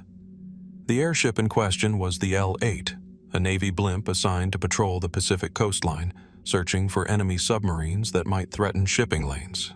The craft was equipped with a crew of 2, Lieutenant Ernest Cody, an experienced pilot, and Ensign Charles Adams, his co-pilot. Shortly after dawn, the L-8 lifted into the foggy morning, ascending into the pale light as they began their patrol over the ocean. Everything seemed routine, unremarkable, the sort of mission repeated hundreds of times along the American coastline. Hours later, the blimp returned. But it did so in a way that confounded everyone who witnessed it. Floating over Daly City, the L-8 appeared low and sluggish, its engines still running, its gondola intact, but entirely devoid of its crew. Cody and Adams had vanished without a trace, leaving behind only their equipment and personal effects. The blimp itself was largely unharmed, its navigation instruments functioning, its doors closed, its flight path seemingly normal. Yet 2 men who had boarded that morning were nowhere to be found. Authorities launched an immediate investigation. Coast Guard personnel inspected the blimp, while Navy officials combed the surrounding waters and nearby terrain. There were no signs of struggle, no bodies in the water, no evidence of foul play. Even the radio equipment suggested that nothing unusual had been reported during the flight. How could an entire crew disappear from a craft in flight over a familiar stretch of coastline without leaving any trace? Mainstream explanations suggest a series of plausible, though unsettling, scenarios. Some speculate that the crew may have fallen accidentally from the blimp, perhaps attempting to adjust equipment on the gondola and being swept away by the wind. Others consider the possibility of sudden incapacitation, carbon monoxide exposure, or some other environmental hazard that might have rendered the crew unconscious, allowing them to drift over the Pacific and disappear. Yet these explanations leave gaps. How could 2 trained aviators vanish simultaneously without any indication of a struggle or emergency signals? Speculation quickly grew to include more extraordinary possibilities. Some theorists have suggested that the ghost blimp was the site of an encounter with unidentified aerial phenomena, that the crew may have witnessed something so inexplicable that it led to their disappearance. Others wondered if espionage or wartime sabotage might have been involved, a clandestine operation to remove the airmen, leaving the blimp to return as a silent, unmanned witness. The timing of the event, during the height of global conflict, made such theories compelling to the public, even as documentation remained scarce. The blimp itself became a focal point for speculation. Photographs taken after the incident show it grounded on the hillside, its massive envelope intact, a gentle curve of fabric catching the morning light. The gondola doors are closed, the engines quiet, yet the absence of the crew imbues the scene with an almost surreal quality, as though the craft had returned from another plane of reality, carrying no passengers but all their belongings. Observers remarked on the eerie calm, the sense that the blimp was a ghostly vessel moving under its own accord.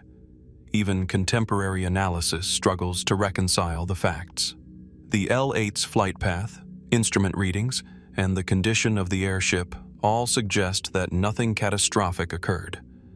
There were no weather anomalies severe enough to force a crash, no reports of mechanical failure that would account for the disappearance, and no witnesses who saw the crew leave the blimp in any conventional manner. It is a mystery anchored in the ordinary details of aviation, yet defined by their extraordinary implications. Over the decades, The ghost blimp has become a symbol of uncertainty, an example of how even well-documented, mundane operations can yield events that resist explanation.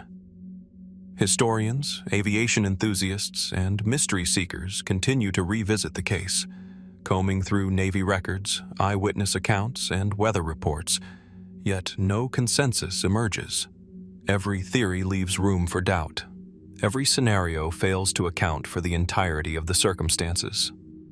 The story endures not only because of its unexplained nature, but because of the human element, the disappearance of two men, trained and competent, from a craft they controlled. The empty gondola, the undamaged envelope, the silent engines, all suggest a moment in which ordinary rules were suspended, leaving a tangible object and an absence that speaks louder than any explanation. What truly happened to Lieutenant Cody and Ensign Adams on that foggy morning in August 1942? Were they victims of accident, foul play, or forces beyond understanding? Could the blimp have drifted under the influence of unseen phenomena, or did the truth lie in circumstances so mundane yet improbable that it became indistinguishable from the extraordinary? The ghost blimp incident remains suspended between fact and speculation, inviting us to ponder the limits of observation, the fragility of human understanding, and the mysteries that may yet drift silently over familiar skies. As the hills of Daly City catch the morning light and the Pacific waves roll steadily beneath, the L8 sits in photographs, an enduring monument to the unexplained. The air is calm, the waters reflect the sky, yet the questions linger. If a crew can vanish without a trace from a vessel in plain sight, what other secrets does the world hold, quietly waiting to be revealed, or perhaps never to be understood at all?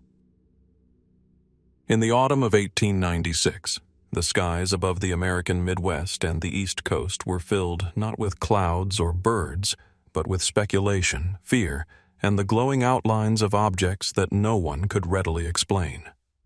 From California to New York, countless citizens reported seeing enormous, cigar-shaped airships hovering above towns and cities, their lights cutting through the evening darkness. The nation was captivated, alarmed, and utterly mystified. This phenomenon would come to be known as the Great Airship Panic of 1896 to 97, a period in which the ordinary world was suddenly invaded by something extraordinary, leaving witnesses and historians alike questioning what they had seen. Reports from that era describe airships unlike any known aircraft of the time. Observers spoke of vessels hundreds of feet long, illuminated by gas or electric lights, moving silently or with a strange mechanical hum. Some accounts included detailed observations of crew members visible through windows, seemingly performing tasks or operating controls, and even descriptions of interactions with onlookers below, including waving or signaling. These sightings were not isolated. They appeared across multiple states, often on consecutive nights, sometimes near small towns and sometimes above major cities. The repetition of these sightings lent an air of credibility to otherwise unbelievable claims. Newspaper coverage amplified the phenomenon. Articles described frightened residents, local militias called out to investigate, and even rumors of extraterrestrial or experimental military technology. Letters from eyewitnesses poured in, creating a patchwork of testimonies that seemed to confirm the presence of these mysterious craft. Yet when authorities attempted to locate or intercept them, nothing tangible could be found. No wreckage, no grounded craft, no evidence that would conform to contemporary technological understanding. It was as if the airships existed only fleetingly, visible yet untouchable. Mainstream interpretations at the time focused on misidentification and mass hysteria. Some suggested that bright planets, comets, or other celestial bodies had been mistaken for craft, while others proposed that conventional balloons or early experimental dirigibles could account for certain sightings. Atmospheric phenomena, light reflections, mirages, and temperature inversions were also cited as contributing to the illusion of solid objects in the sky. Yet these explanations often fell short. Witnesses included trained observers such as scientists, engineers, and pilots, whose accounts described physical details inconsistent with astronomical or optical phenomena. More speculative theories soon emerged. Some suggested that the airships were early prototypes of advanced aircraft, constructed in secret by inventors testing technology ahead of its time. Figures such as Nikola Tesla or other pioneering engineers have been retroactively linked to these ideas, though historical documentation is scarce. Others posited the airships as vehicles of extraterrestrial origin, vessels visiting from distant worlds, whose fleeting appearances were designed to be observed but never captured. These interpretations, while unverified, underscore the enduring intrigue of the events, an intersection of technology, human perception, and the unknown. The objects themselves, as described in contemporary accounts, carry a sense of intentionality. Observers noted purposeful movements, controlled navigation, and an awareness of those below. In some cases, the airships were reported to descend to treetop level, sometimes releasing small objects or signals, or hovering over towns in ways that suggested observation rather than mere transit. Could these craft have been conducting experiments in aerial navigation, testing human reactions, or performing surveillance of some kind? Or were they something entirely beyond the technological or scientific understanding of the time? The cultural context adds another layer of fascination. In the late 19th century, humanity was on the cusp of the aviation age, yet heavier-than-air flight had not yet been perfected. The Wright brothers' first powered flight lay 7 years in the future. To the citizens of 1896, the concept of enormous, maneuverable craft aloft in the skies was simultaneously plausible, given the rapid pace of invention, and utterly incomprehensible. The airships became symbols of both possibility and fear, embodying the tension between human ambition and the mysteries that lie just beyond comprehension. Even today, the Great Airship Panic invites reflection. Modern historians and aviation experts have re-examined the period, comparing eyewitness accounts, newspaper archives, and contemporary technological knowledge. While many sightings can likely be attributed to natural or man-made explanations, a surprising number remain resistant to rationalization. The sheer frequency, distribution, and consistency of reports across wide regions suggest that something real occurred, yet the nature of that reality eludes documentation. The airships leave only traces in memory, printed ink, and the occasional sketch, as ephemeral as the fog that may have surrounded them in the night sky. The phenomenon also raises deeper questions about perception and belief. Were witnesses observing something tangible yet beyond conventional recognition? Or were the airships a shared hallucination amplified by media coverage and societal anticipation? Did the combination of darkness, emerging technology, and human imagination create a perfect storm in which ordinary objects became extraordinary? The answers remain tantalizingly out of reach, as elusive as the craft themselves. The Great Airship Panic endures as a chapter in the history of unexplained events, a period when the skies seemed to open, briefly, to reveal vessels whose origin, purpose, and nature remain a mystery. Ordinary towns became stages for encounters with the unknown, and citizens were forced to confront the limits of their understanding, caught between reality and imagination. What truly were the airships of 1896 to 97? Were they the products of secret invention, a collective psychological phenomenon, or something beyond the grasp of human knowledge? As we look back across the decades, the reports linger like shadows on the edge of history, urging us to consider that even in an age of newspapers, telegrams, and observation, there remain events that defy explanation, leaving only questions and the faintest outlines of what might still be hidden above our heads.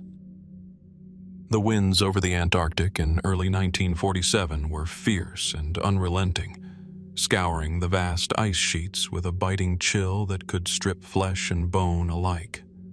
Snow stretched endlessly in every direction, broken only by the jagged outlines of hidden mountains and treacherous crevasses, giving the impression of a world both pristine and inhospitable.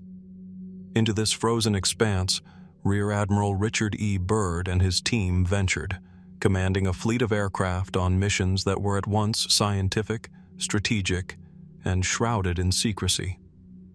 Yet among the records of this exploration lies a story that has intrigued and divided historians and enthusiasts for decades. The alleged Hollow Earth flight, a journey that some claim took Byrd beyond the icy surface and into a hidden world beneath. Officially, Byrd's 1947 expedition was tasked with mapping and surveying the Antarctic continent, expanding knowledge of the southernmost reaches of the globe. His flights documented miles of previously unseen terrain, providing critical data for navigation, climatology, and geological study. Yet in the months and years following his return, reports emerged of a mysterious diary, purportedly recounting a flight deep into the polar interior, where Byrd allegedly encountered a landscape unlike any recorded on maps. A verdant, temperate environment, dotted with mountains, forests, and lakes, illuminated not by the weak Antarctic sunlight, but by an unearthly glow from above. Mainstream historians dismiss these claims as fabrication, exaggeration, or misinterpretation, emphasizing the harsh realities of Antarctic exploration and the well-documented limits of aircraft range in extreme conditions.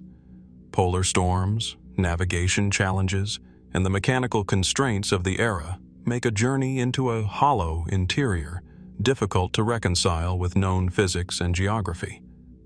Byrd's own public accounts and military reports never explicitly mention the discovery of an inner world. The official record speaks only of the icy desolation, the scientific observations, and the human endurance required to survive the polar extremes. Yet the allure of the Hollow Earth theory persists. Some theorists point to cryptic statements attributed to Byrd in private correspondence or interviews, where he allegedly hinted at extraordinary discoveries beyond the poles. These accounts describe inhabitable land and strange phenomena encountered at high latitudes, prompting questions about whether certain details were omitted from official records due to national security concerns, censorship, or Byrd's own discretion. Could there have been an inner polar landscape, obscured by ice and secrecy, that only he glimpsed? The idea of a hollow Earth, a realm concealed beneath the crust of our planet, sometimes described as populated by unknown species or advanced civilizations, has ancient roots in folklore, mythology, and speculative science. In Byrd's time, these concepts intersected with real-world exploration, as humans were just beginning to map remote regions with aerial photography and sonar. The combination of unexplored terrain, extreme conditions, and the allure of the unknown provided fertile ground for imaginative interpretations of Byrd's flights. If a vast interior existed, how could it remain hidden? Could the polar ice conceal openings large enough to allow passage into a subterranean world, a realm untouched by the human eye? Eyewitness testimony and anecdotal reports add another layer of intrigue. Pilots, explorers, and local indigenous communities have occasionally described unusual magnetic readings, anomalies in compasses, and atmospheric phenomena near the poles, phenomena that defy simple explanation. Could these be signs of a landscape hidden beneath the ice, or are they natural occurrences amplified by the challenges of polar navigation? Even today, satellite imagery reveals deep fissures, subglacial lakes, and geological formations that evoke the idea of concealed complexity beneath the seemingly uniform ice sheets. Speculative theories have expanded to suggest that Byrd's alleged interpolar flight may have brought him into contact with forces or intelligences beyond ordinary human understanding. Some accounts describe encounters with luminous beings, advanced civilizations, or even entire ecosystems thriving beneath the ice. While such claims remain unverified, they reflect the enduring human fascination with hidden realms, places that exist beyond observation, yet resonate with the imagination.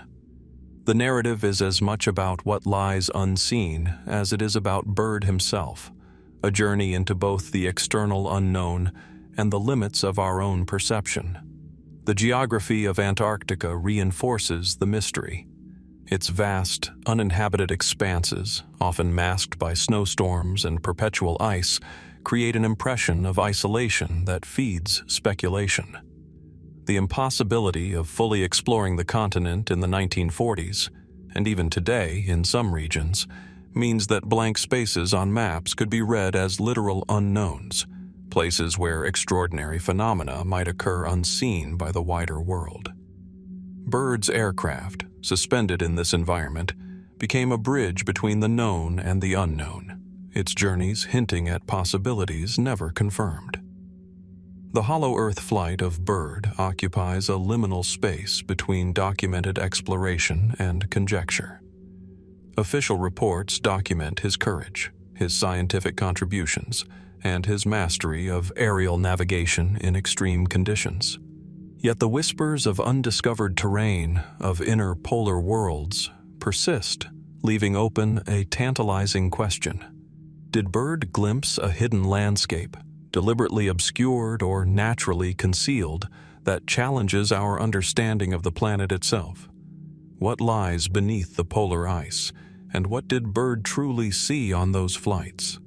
Was it a vision of an unexplored geological formation, a misinterpreted atmospheric phenomenon, or a fleeting glimpse into a world hidden from conventional view? Like many of the mysteries we have explored, the Hollow Earth flight reminds us that even in an age of increasing observation and mapping, the Earth can still harbor secrets, waiting quietly beneath ice and shadow, inviting us to wonder whether some corners of our world are never meant to be fully known. The early morning sky above the English Channel on December 15, 1944, was a muted expanse of gray, the kind of winter light that seems to drain color from the world. The chill clung to the air as the waters below reflected the dim winter sun, a restless surface broken only by the occasional wave. Into this overcast quiet, a small twin-engine aircraft took off from England, carrying a mission as routine as any in wartime Europe, but its passengers would never reach their destination. Among them was Glenn Miller, the renowned bandleader whose melodies had buoyed the spirits of soldiers and civilians alike during the darkest years of World War II. By the afternoon, the plane had vanished, leaving only unanswered questions in its wake. Miller, already famous for his big band and the unmistakable tone of his trombone, had enlisted in the U.S. Army Air Forces to support the war effort with music. He had been touring to perform for troops in Europe, boosting morale with songs that had become the soundtrack of an era. On that December day, he boarded a UC-64 Norseman aircraft in Bedfordshire, England, bound for Paris, where he was scheduled to appear at a military engagement.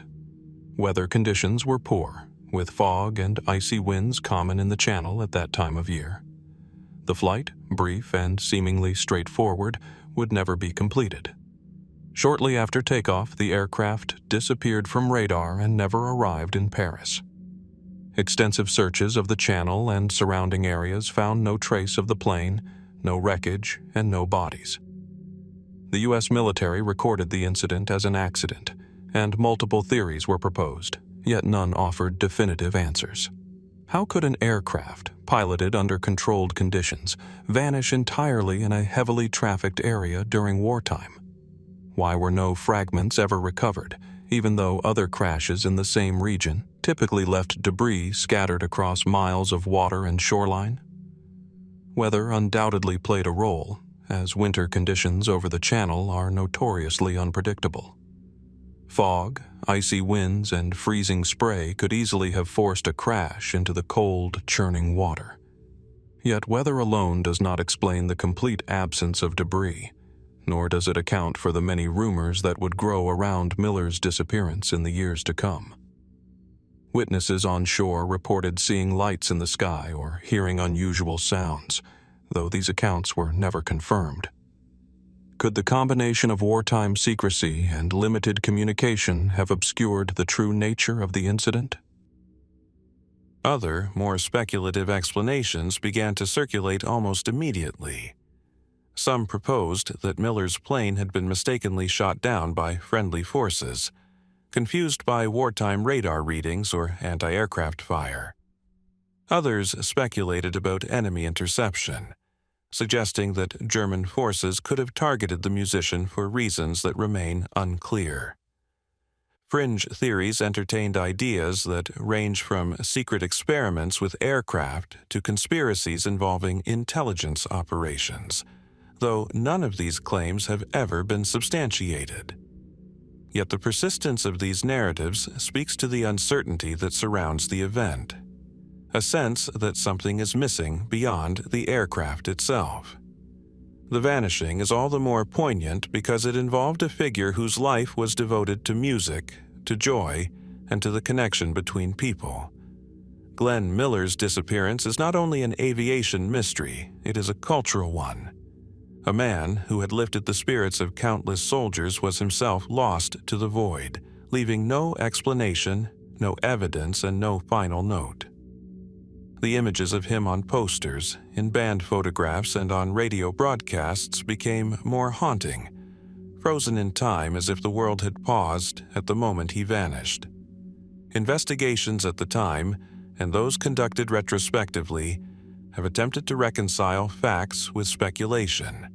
Flight logs, weather reports, and witness statements form the basis of historical reconstructions, yet these do not yield a satisfying resolution. Why did the aircraft, fully fueled and under experienced control, disappear entirely in a relatively short stretch of water? Were the currents and tides of the channel responsible for sweeping away evidence, or is it possible that other, less visible forces were at work? The mystery of Glenn Miller's disappearance also invites reflection on the intersection of war, human endeavor, and chance. Air travel in wartime carried risks beyond those encountered in peacetime. Yet, even with this context, the complete absence of evidence makes the case unique. No record confirms what happened in those final moments, and the channel itself seems to guard its secrets beneath layers of icy water, waiting to release them, or perhaps keeping them forever. Even decades later, the story resonates.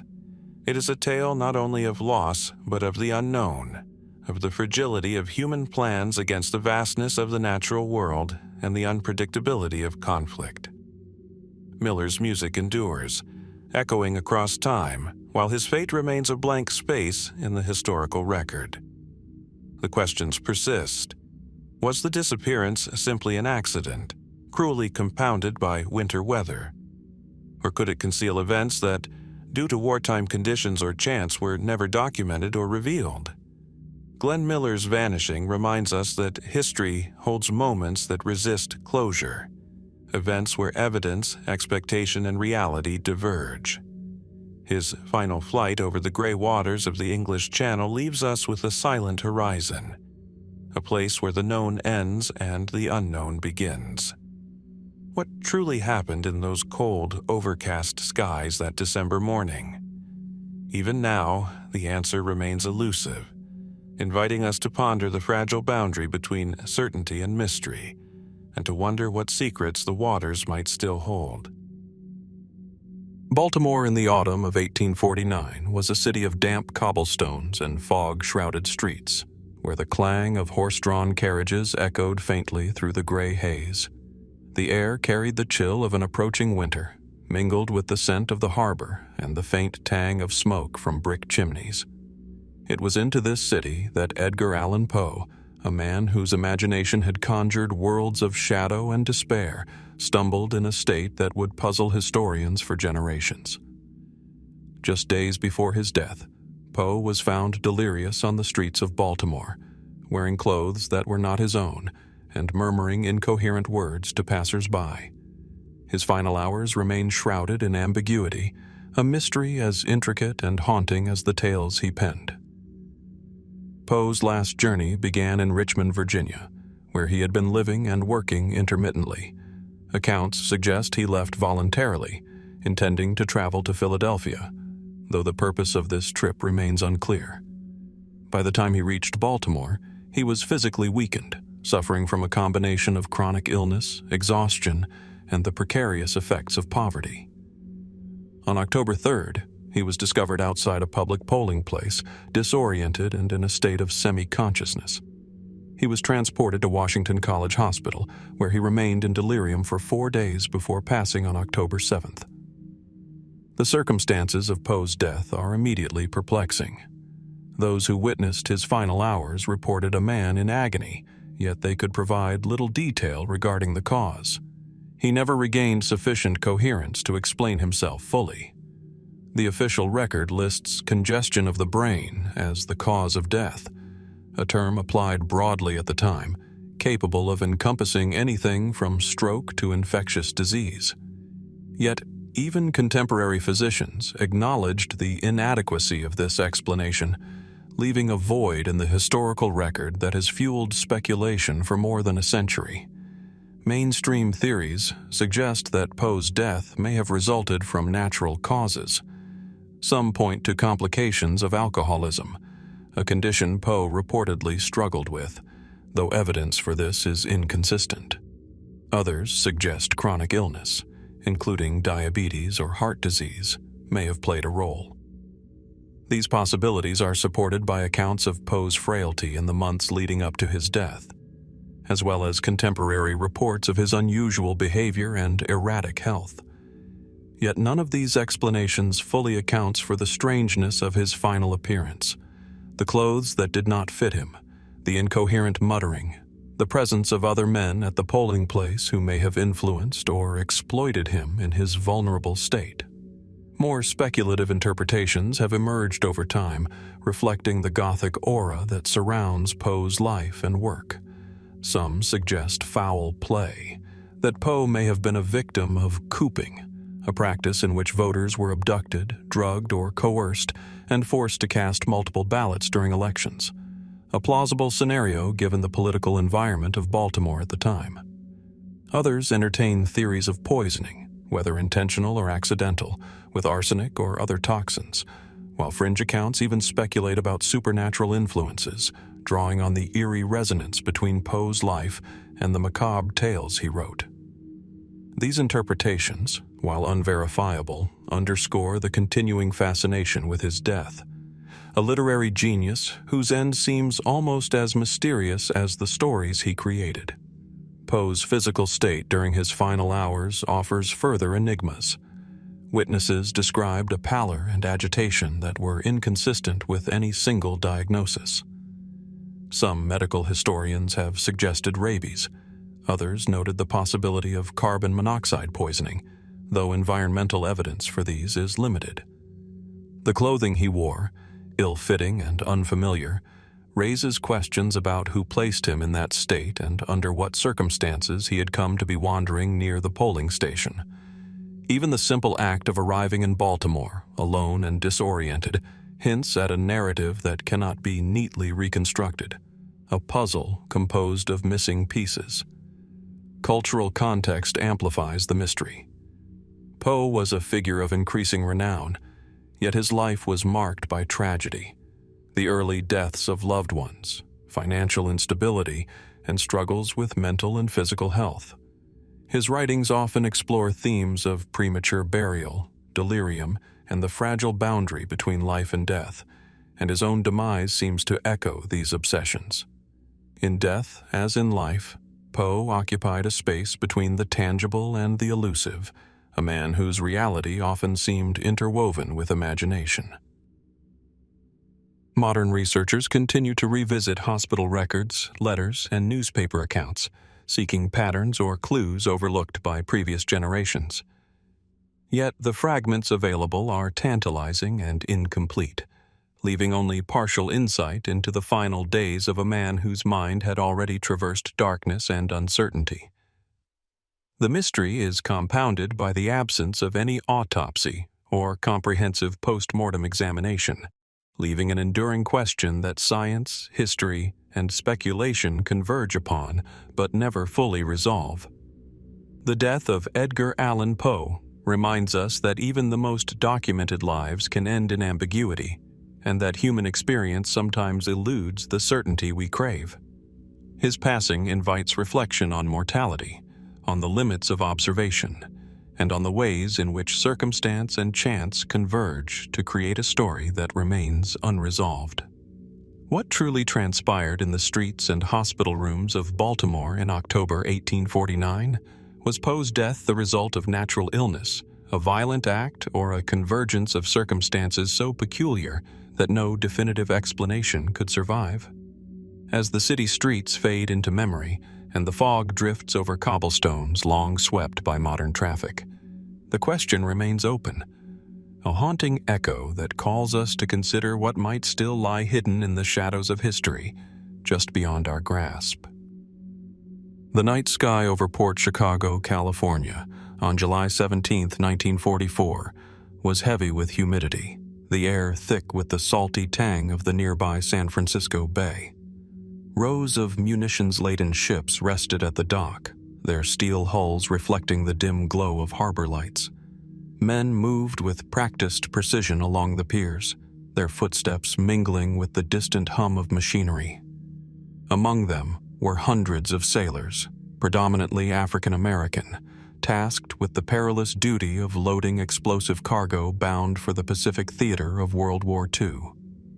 Routine had become a rhythm here, a dangerous dance performed daily with lives hanging in delicate balance.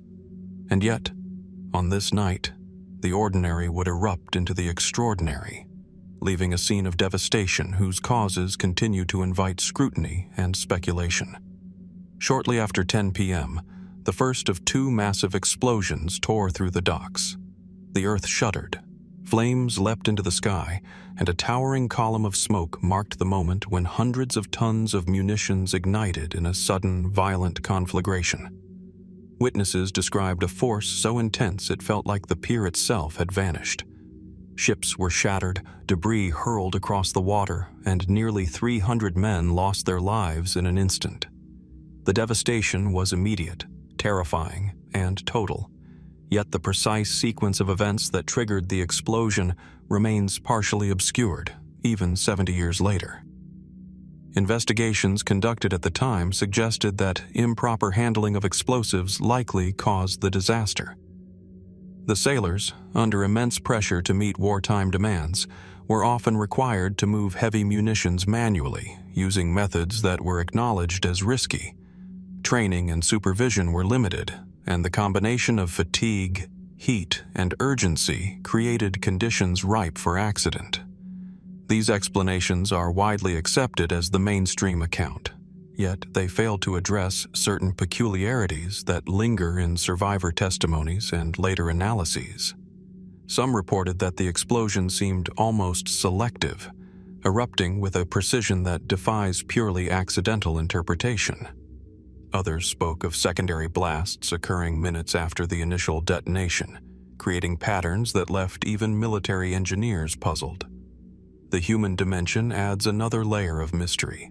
Many of the sailors who perished had expressed concern about the procedures and conditions prior to the disaster, yet their warnings were unheeded. The cultural and racial dynamics of the time meant that much of the labor was performed under duress, with little regard for safety.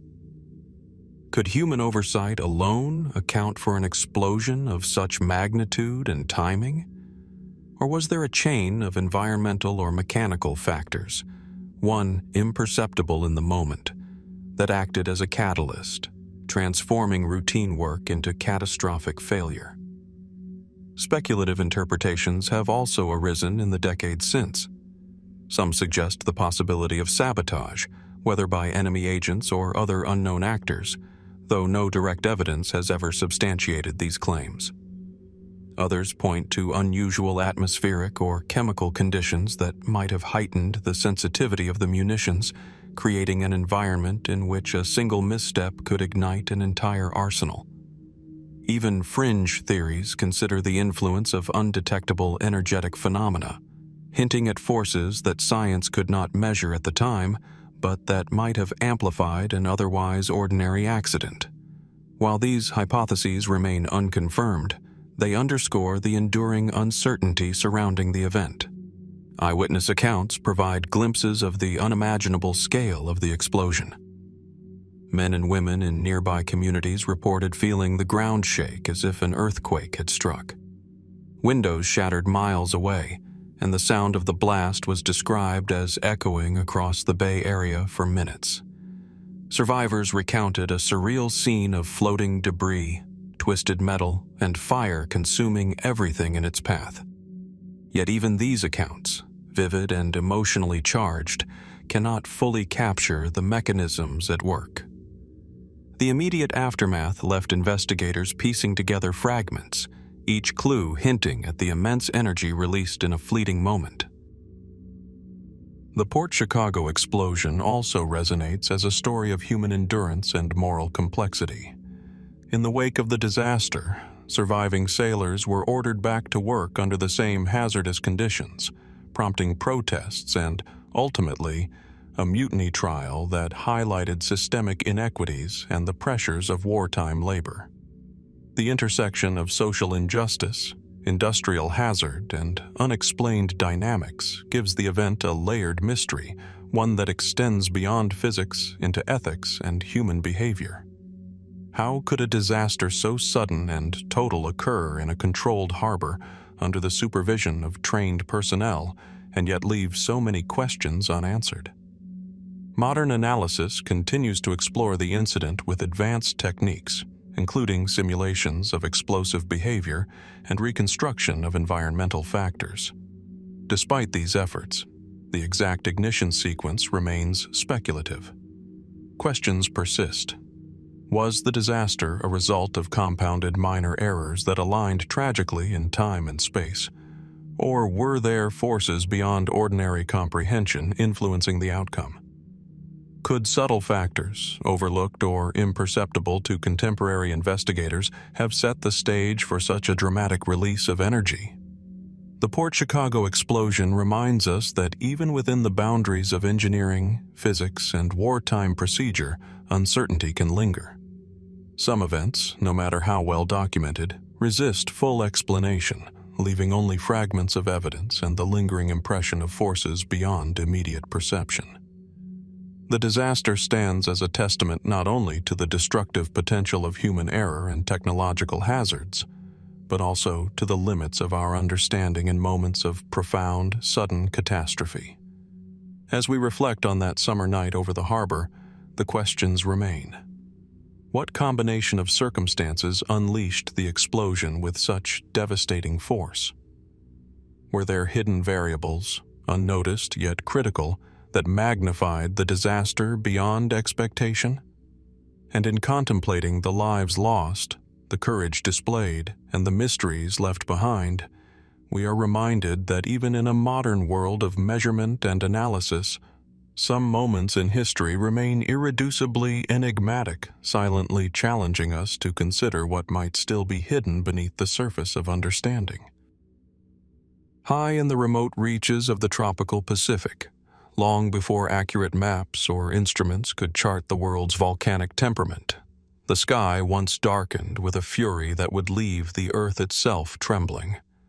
In 1257, a colossal eruption, now believed to have originated from the Somalis volcano on the island of Lombok, Indonesia, unleashed an unprecedented discharge of ash, gas, and molten rock. Eyewitness accounts do not exist, yet the traces of this event are etched across continents, hidden in ice cores, tree rings, and sediments. It was a cataclysm so vast that it left an imprint not only on the landscape but on human civilization, sparking years of cold summers, famine, and uncertainty across Europe and Asia. The evidence is silent but compelling. Layers of volcanic ash found in glaciers in Greenland and Antarctica match the timing of 1257, revealing a plume of aerosols that circled the globe, dimming sunlight and disrupting climate patterns. Scholars note the drastic decrease in tree ring growth, a biological signature of reduced temperatures and shorter growing seasons. Historical chronicles from Europe describe frost in summer months, crop failures, and widespread hardship. The eruption appears to have been enormous, perhaps even exceeding the magnitude of Krakatoa in 1883 or Mount Tambora in 1815. But the precise scale remains elusive. How could a single, remote eruption reverberate so profoundly across distant continents? The mainstream explanation attributes the devastation to a massive explosive eruption, releasing tens of cubic kilometers of tephra and a cloud of sulfur dioxide so vast it encircled the planet. Yet the specifics of the event and its full environmental impact remain uncertain. No detailed contemporary record pinpoints the eruption's intensity or the immediate human toll near the volcano itself. Could the lack of local accounts be explained simply by sparse populations, or is there more to the mystery? The sudden climatic anomalies that followed hint at forces beyond ordinary eruption models, suggesting that the atmosphere and ocean currents interacted in ways that magnified the disaster. Speculative theories arise when we examine the global consequences. Some researchers propose that volcanic winter effects contributed to societal stress, inciting food shortages and weakening populations vulnerable to disease. Could this single eruption have played an unseen role in shaping the political or social landscapes of distant regions, accelerating historical events in ways still unrecognized? Others speculate about more exotic phenomena, abrupt shifts in monsoon patterns, unexplained atmospheric optical effects, or even anomalies in auroral activity reported in contemporary chronicles. While evidence remains fragmentary, these possibilities reveal the interconnectedness of natural forces and human experience, showing how an event in a hidden corner of the globe could ripple outward with unseen consequences. Geological studies of Lombok and surrounding islands offer further intrigue. The volcano's caldera, enormous and partially concealed by later eruptions, speaks to the sheer magnitude of the explosion.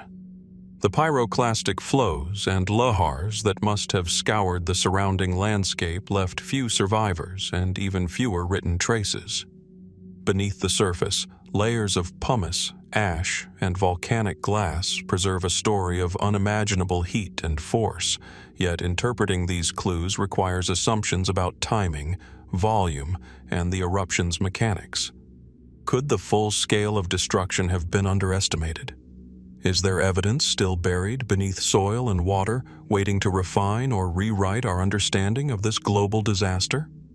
Even the climatic consequences remain a puzzle. Ice cores suggest a period of persistent cooling and atmospheric disruption, yet the precise mechanisms linking a single eruption to global phenomena are still under debate. How did aerosols disperse so evenly across the planet? Could interactions with other volcanic events or atmospheric anomalies have amplified the effects, creating the sudden year without a summer conditions centuries before detailed meteorological records? Some scholars even speculate that the event's scale might have exceeded current geological estimates, hinting at the possibility that we have only partially measured the forces unleashed. Beyond geology and climate, the eruption leaves an imprint on human history. Chroniclers recorded famine, crop failure, and disease in multiple regions, yet direct connections between these events and the eruption are inferred rather than documented. Could these hardships have altered migration patterns, economic systems, or political alliances in ways still invisible in the historical record? The eruption serves as a reminder that natural events, especially those in remote regions, can ripple through societies with consequences that exceed immediate perception, leaving gaps in our understanding that are both scientific and human. The Great Eruption of 1257 challenges us to think on both cosmic and intimate scales, a single vent in a distant island capable of reshaping climate, human survival, and the delicate balance between the known and the unknown. Modern technology, from satellite imagery to chemical analysis of ice cores, allows us to reconstruct the event with increasing precision, yet each discovery opens new questions about magnitude, consequence, and the interplay between Earth systems and human life. What truly unfolded over the Pacific in that distant summer? How did an eruption in an isolated caldera cast a shadow over continents, chilling summers, stunting crops, and quietly influencing the course of history? Even now, the traces in ice and soil whisper more than they declare, leaving us with a puzzle that is both geological and human. The eruption reminds us that some forces of nature operate on scales that defy immediate comprehension, and that the Earth still holds events, concealed in time and sediment, capable of reshaping life as we know it. As we reflect on the distant caldera of Lombok and the cascading effects it unleashed, we are confronted by the enduring enigma. How much of history's unseen shaping is hidden beneath layers of ash, snow, and memory, waiting to be discovered, and what might yet remain buried, quietly influencing the world without our knowledge? Nestled within the cratered highlands of Cameroon, Lake Nyos lies like a dark mirror, its placid waters reflecting the volcanic slopes and dense forests that encircle it.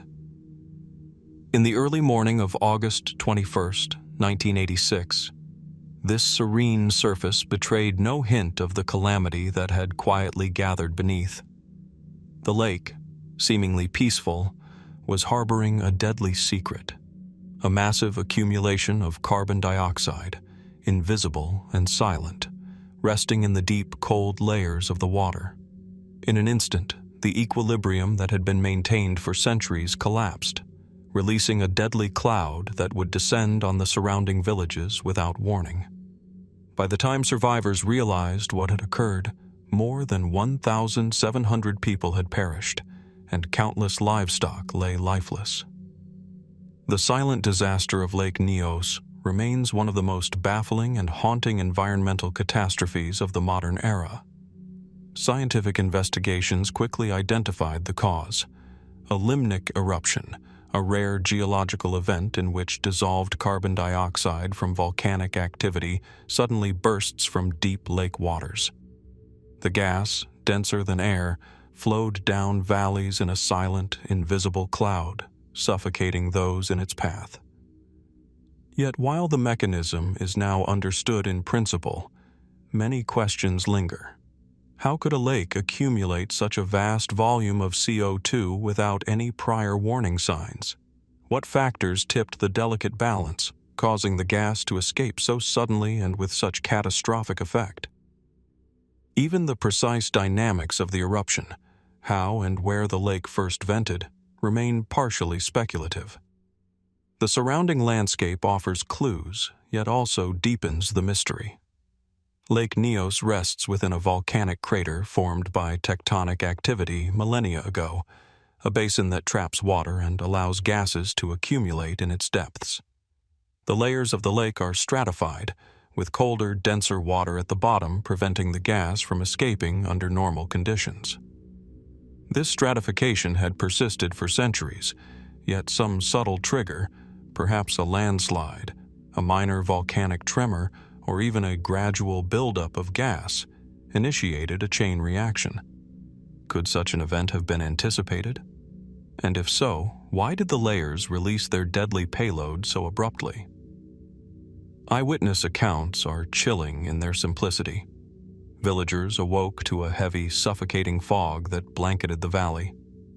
Animals collapsed without warning, people were overcome in their homes, and the silence was profound, broken only by the muffled chaos of those who struggled to flee. Unlike other disasters, there was no roaring fire, no shaking ground, no visible explosion, only the unseen force of the gas. This invisibility amplifies the sense of unease.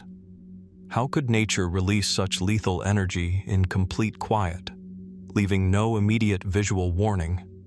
The silence itself becomes part of the enigma, as if the lake had conspired to hide its power until it was too late.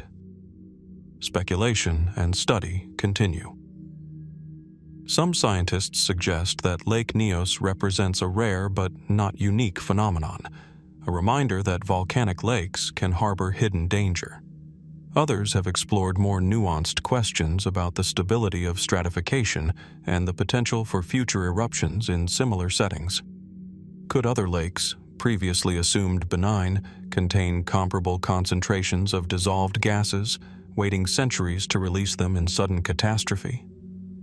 Is there a hidden pattern linking local geology, water chemistry, and climatic conditions that predisposes certain lakes to such events? Technological responses have attempted to mitigate future risk. Engineers have installed degassing systems designed to gradually release carbon dioxide from the depths of Lake Nyos, reducing the likelihood of another sudden eruption. Yet the necessity of such interventions raises profound questions about the unpredictability of natural systems. Even with monitoring and controlled degassing, can humans ever fully anticipate or contain the forces that accumulate silently over centuries? How much remains concealed beneath the placid surfaces of lakes around the world, hidden from observation yet potent enough to claim lives in a single unheralded moment? The event also resonates culturally and psychologically. Survivors recount the profound shock of experiencing a disaster with no sound or fire, no earthquake to announce its coming. Their testimony underscores the uncanny nature of Lake Nyos, a lethal force that cannot be seen, heard, or smelled in advance. In this, it is a modern echo of ancient fears about invisible hazards, reminding us that some of the deadliest forces on Earth operate quietly, almost imperceptibly, until the moment of catastrophe. Even decades later, researchers grapple with the nuances of the event. Ice core studies, sediment analysis, and atmospheric modeling provide pieces of the puzzle, yet gaps remain. Could minor variations in water temperature, pressure, or volcanic activity have drastically altered the timing of the eruption? Were there precursor signs that went unnoticed, subtle indicators that might have predicted the tragedy? Each discovery prompts more questions than answers, leaving a persistent sense of uncertainty that underscores the lake's ongoing mystery. The silent disaster of Lake Nyos stands as a stark reminder of the hidden vulnerabilities of the natural world. A tranquil lake, serene and unassuming, became an agent of sudden death, illustrating the fragility of human life in the face of unseen geological processes.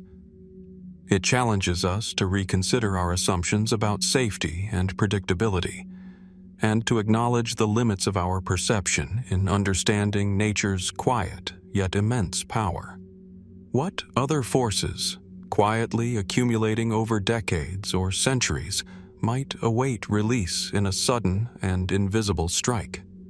Could Lake Nyos be an isolated anomaly, or is it part of a broader pattern of hidden natural hazards yet to be fully understood? The water still lies calm in its crater, mirroring the sky above, while the memory of 1986 lingers, a haunting reminder that some of the most profound dangers are those we cannot see, hear, or sense until it is far too late. In the sweltering heat of July 1518, the streets of Strasbourg, then a bustling city within the Holy Roman Empire, teemed with the hum of daily life.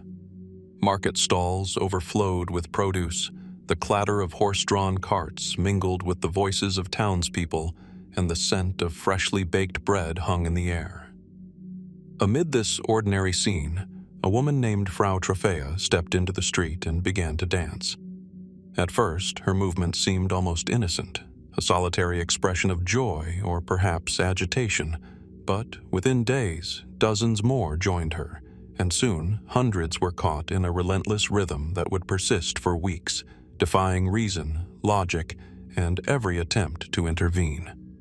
This was the dancing plague of 1518, a historical enigma that continues to puzzle scholars and captivate imaginations alike.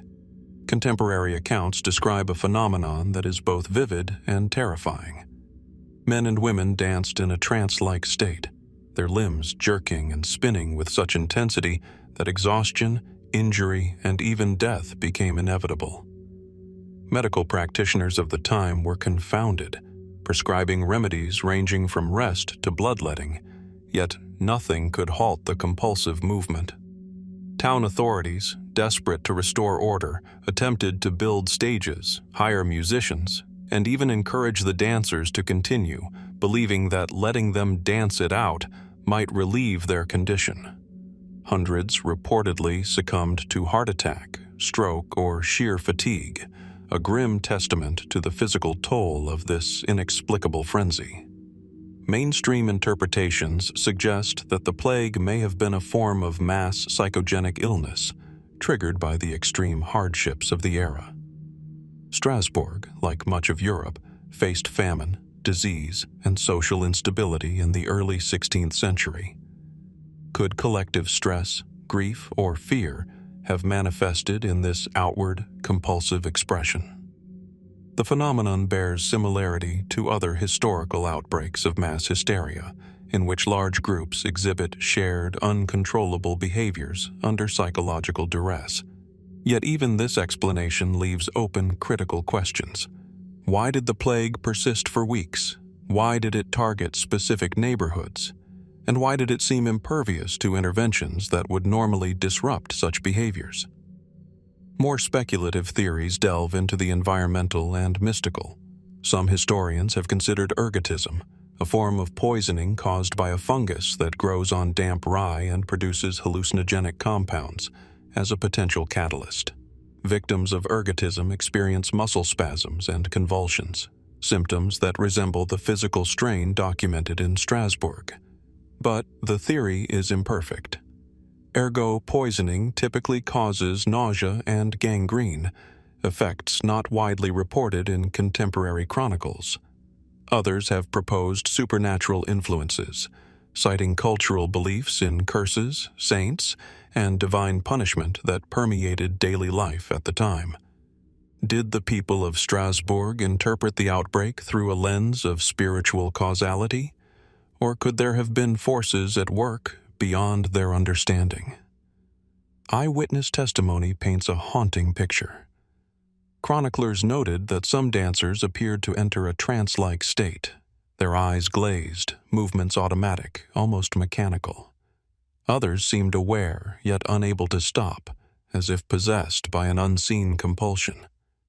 The streets, usually orderly and structured, became chaotic arenas of relentless motion, bodies weaving and colliding in a continuous nightmarish ballet. Even when authorities attempted to remove the dancers, many returned to the streets, as if drawn by an invisible force. What internal mechanism, psychological or physiological, could compel hundreds of people to move ceaselessly, risking death, with no external incentive? The cultural and social context is also striking. In an era where religion, superstition, and emerging scientific thought coexisted uneasily, the plague likely carried symbolic meaning. Some interpreted the dancing as divine punishment. Others saw it as a harbinger of doom. Yet the human toll was undeniable, and the event forced authorities to confront a situation for which they had no precedent, no framework, and no understanding. It became, in essence, a mirror of human vulnerability, a moment where the boundaries between mind, body, and environment blurred in ways that defy modern comprehension. Modern analysis continues to explore the phenomenon through multiple lenses: psychology, neurology, environmental science, and historical sociology. Could stress-induced psychogenic movement manifest so physically and persistently? Are there overlooked infectious or chemical triggers that could account for such an outbreak? Might some combination of factors, environmental toxins, cultural beliefs, social pressures, have converged in a perfect storm of human behavior? Each theory offers partial insight, yet none fully captures the intensity, duration, and collective nature of the dancing.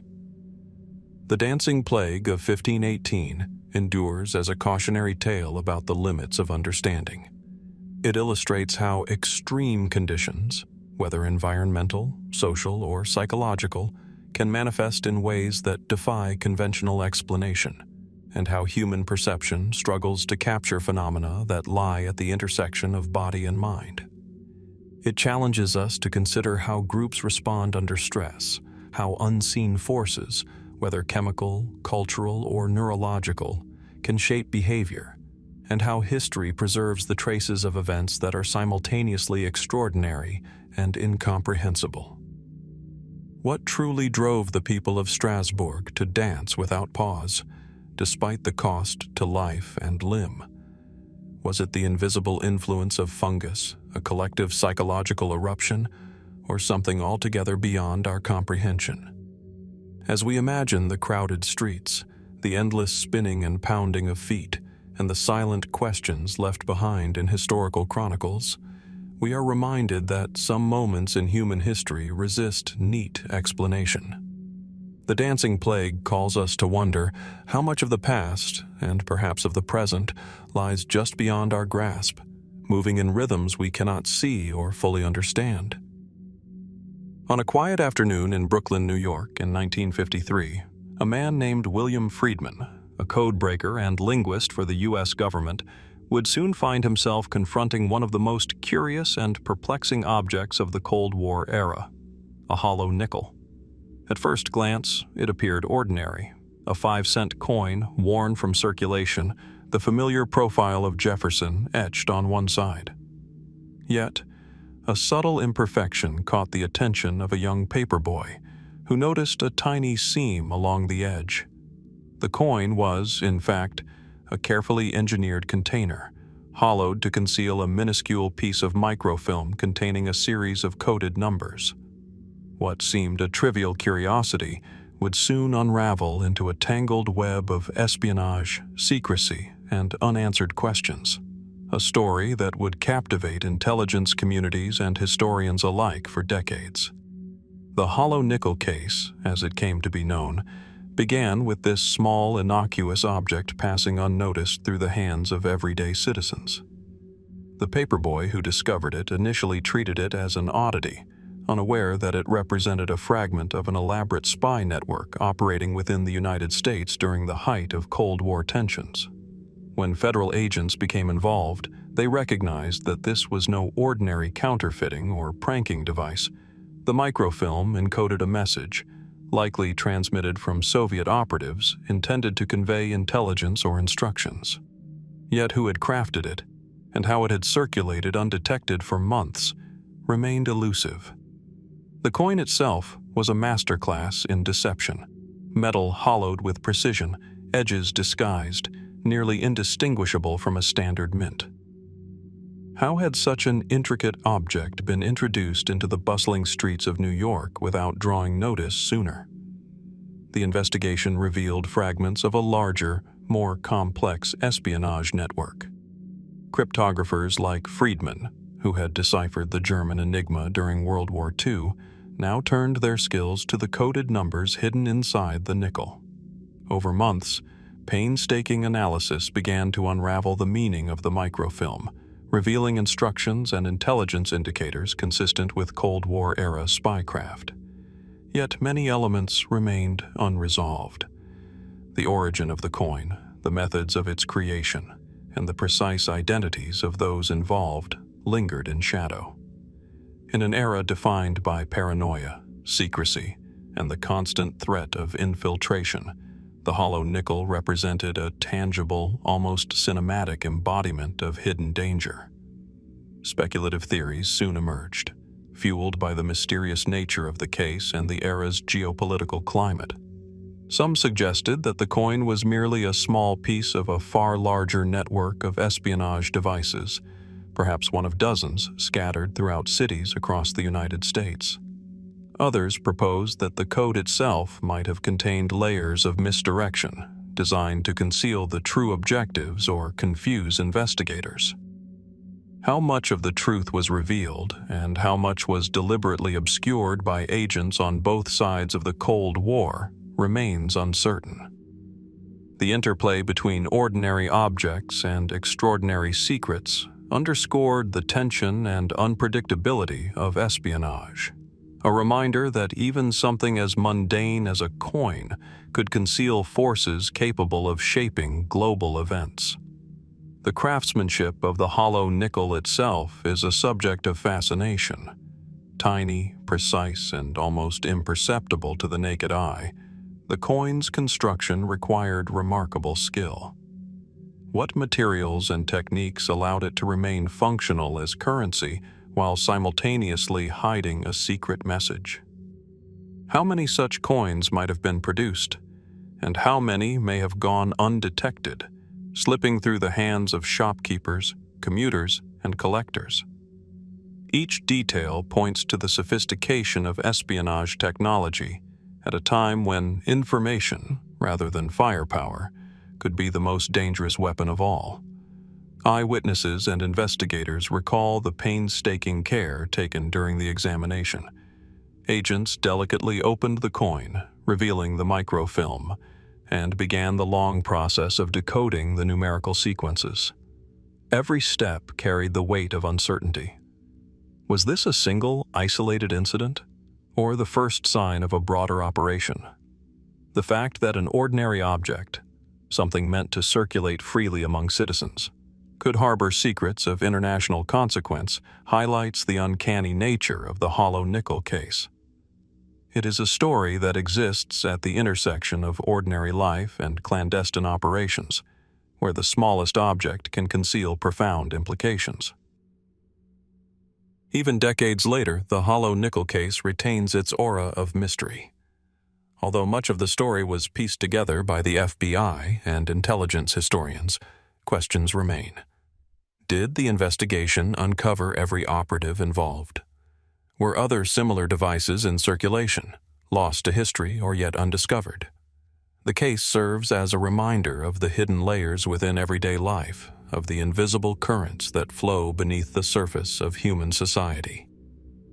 The nickel's passage from mint to pocket to government laboratory illustrates a world in which ordinary objects can carry extraordinary consequences, where secrecy and ingenuity intersect in ways that evade easy explanation. The hollow nickel case also reflects the broader human fascination with concealment and discovery. In a city teeming with commerce, conversation, and motion, a single object could bridge the gap between the mundane and the extraordinary, between the visible and the invisible. It challenges us to consider the unseen forces at play in history and how knowledge, deception, and coincidence can converge to create events that linger in memory long after the moment has passed. What other ordinary objects, hiding secrets in plain sight, might yet await discovery? How much of the hidden world of espionage, influence, and clandestine operations remains obscured behind seemingly trivial facades? As we hold the hollow nickel in our imagination, small, unassuming, yet laden with hidden meaning, we are reminded that history is often shaped not by grand gestures alone, but by the quiet, secretive actions that slip unnoticed into daily life, waiting decades to reveal their significance. On a cold December morning in 1952, London awoke beneath a sky so thick with smoke that sunlight became a distant memory. The streets, usually alive with the clatter of horse-drawn carts, buses, and hurried footsteps, were now shrouded in a dense, yellowish fog. Visibility dropped to mere meters, and familiar landmarks, the spires of churches, the outlines of bridges, vanished into the choking haze. This was not ordinary fog. It was a deadly, suffocating blanket, an accumulation of coal smoke, industrial pollution, and stagnant air that would come to be known as the Great Smog of London. In the span of just 5 days, the city's rhythm slowed, its residents struggled to breathe, and thousands succumbed to respiratory failure and other health complications. At first, Londoners treated the fog as a mere inconvenience. Trains slowed, buses halted, and traffic accidents increased as drivers groped through the opaque streets. But as the days wore on, the fog revealed its more sinister nature. Hospitals were inundated with patients suffering from extreme coughing, chest pains, and suffocation. Mortality rates spiked. Estimates suggest that upwards of 4,000 people died directly as a result, with many more succumbing in the weeks that followed. Scientists and city officials scrambled to understand the phenomenon. How could a city, so familiar and populated, transform almost overnight into a near uninhabitable landscape? The cause, in part, was deceptively simple. The burning of low-grade coal in homes and factories, combined with an unusual meteorological inversion that trapped pollutants close to the ground. Yet, while the science explained the mechanics, it did not capture the full mystery of the event. Why had this level of pollution not caused such catastrophic results before? Could there have been additional, unseen chemical interactions in the air, amplifying its lethality? Some contemporaries whispered about industrial secrets, undisclosed emissions, or even experimental atmospheric phenomena. Though largely speculative, these questions highlight how the Great Smog defied ordinary understanding at the time, blurring the line between environmental accident and inexplicable disaster. Eyewitness accounts describe a surreal and almost apocalyptic scene. People stumbled through streets as if blind, coughing and gagging, their eyes stinging from the acrid air. Lamps flickered weakly in the yellow gloom, and the sound of normal city life, horses' hooves, car engines, human voices, was muffled, swallowed by the dense, heavy air. Some individuals reported hallucinations, disorientation, and a sense of unreality, as if the city itself had been transformed into a liminal space between life and death. Could these perceptual distortions have been purely physical, or did the unprecedented concentration of pollutants trigger a more profound neurological effect? The Great Smog also revealed vulnerabilities in urban infrastructure and human perception. Trains ran off track, airplanes were grounded, and normal commerce ground to a halt. Communication faltered. Police and emergency services struggled to navigate the opaque streets. Even the Thames River, usually a reflective artery of the city, seemed swallowed by the fog. How could a city, the heart of one of the world's most industrialized nations, be rendered so paralyzed by something as seemingly intangible as air? The invisible nature of the threat, an air no one could see yet everyone could feel and inhale, imbued the event with an almost uncanny quality. Speculation and analysis continue to this day. Environmental historians emphasize the deadly combination of industrialization, population density, and meteorological anomalies, framing the Great Smog as a tragic but explainable consequence of human activity. Others wonder if subtle, overlooked factors amplified its impact. Were there rare chemical reactions occurring in the trapped smog, producing toxins beyond those measured in standard air samples? Could other atmospheric conditions, unrecorded or ignored, have interacted in unforeseen ways, increasing lethality? Each question underscores the sense that, even in a modern city, forces beyond immediate observation can suddenly overwhelm the ordinary flow of life. The human and cultural response is equally compelling. In the aftermath, public health measures were slowly introduced, including the Clean Air Act of 1956, which sought to reduce coal smoke and industrial emissions. Yet, for those who lived through the smog, the experience lingered as a reminder of vulnerability, a moment when the city, usually bustling and familiar, became alien and hostile. How did the Great Smog alter the collective consciousness of Londoners, their sense of safety and certainty in daily life? How do we reconcile the seemingly mundane act of burning coal with the almost mythic scale of human suffering it precipitated? Even decades later, the Great Smog remains a touchstone for discussions about the invisible hazards of urban life. It raises questions not only about industrial practices, but about the unseen forces that can accumulate silently in our environment, waiting for the right conditions to manifest with catastrophic effect. In some ways, it mirrors other historical enigmas, the sudden, inexplicable transformation of familiar spaces into dangerous realms. Like those events, it invites reflection on human fragility, environmental stewardship, and the limits of perception. What other silent forces, airborne, environmental, or otherwise, might be lingering unnoticed in the spaces we inhabit? How many hazards, like the Great Smog, lie hidden within the ordinary rhythms of city life, capable of turning familiar streets into arenas of peril in an instant? As London gradually returned to clarity, the lingering question remained. How much of the world's danger is hidden in plain sight, masked by invisibility, yet potent enough to reshape human life in the briefest of moments? On a sweltering July night in 1977, New York City, a metropolis that never sleeps, was plunged into darkness. At 9:34 p.m., the lights flickered and went out, leaving the city's streets, skyscrapers, and subways shrouded in sudden, oppressive blackness. For most residents, the blackout was a momentary inconvenience, a strange pause in the rhythm of daily life. But within hours, the city's familiar order dissolved into chaos. Fires erupted in commercial districts, looters swarmed stores in every borough, and the hum of urban life was replaced by sirens, shouting, and the crackle of destruction. This was no ordinary power outage. It became a catalyst for one of the most notorious episodes of civil unrest in New York's history, the Blackout Riots of 1977.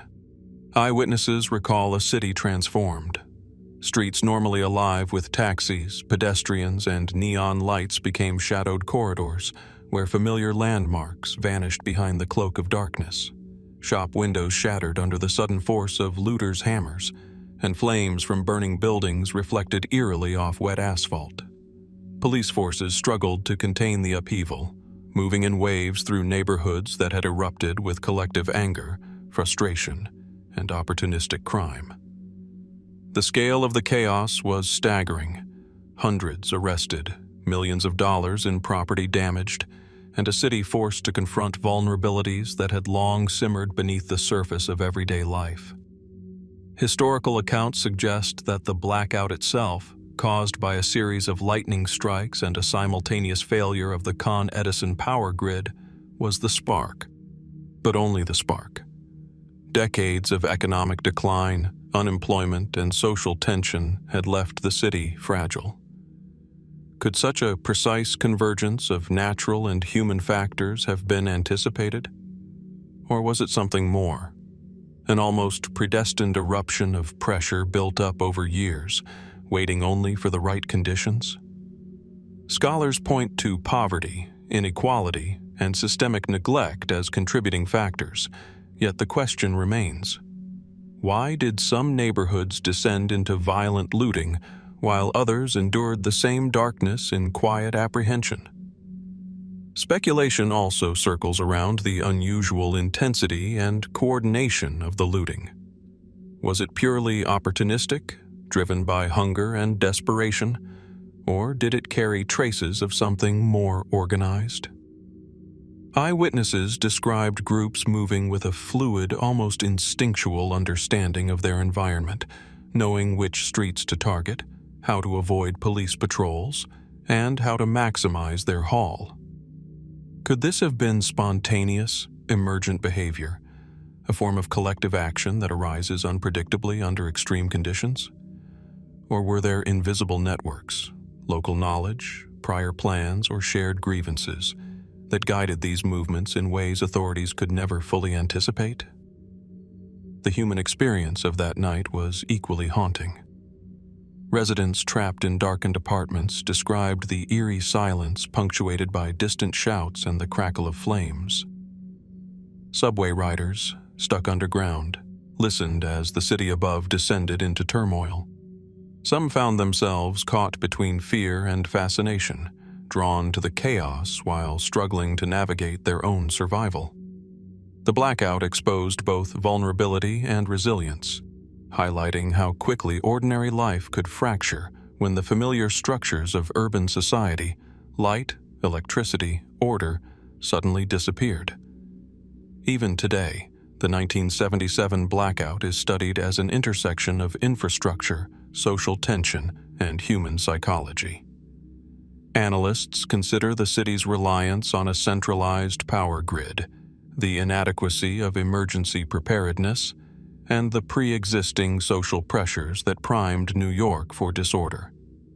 But certain questions remain elusive. How did ordinary urban rhythms transform into mass lawlessness so rapidly? Were there triggers hidden beneath the surface, subtle cues in behavior, communication, or environment that accelerated the descent into chaos? Could the city's social fabric have been stretched to a breaking point where the blackout merely illuminated fractures already present but unseen? The blackout also invites reflection on perception and environment. In complete darkness, the familiar became foreign. Streets, buildings, and neighborhoods lost their usual visual cues, leaving residents disoriented and anxious. The human response to this sudden sensory deprivation was varied. Some acted with restraint, others with opportunism, and still others with a combination of curiosity and fear. Could the mere absence of light have amplified underlying tensions, triggering behaviors that daylight would normally restrain?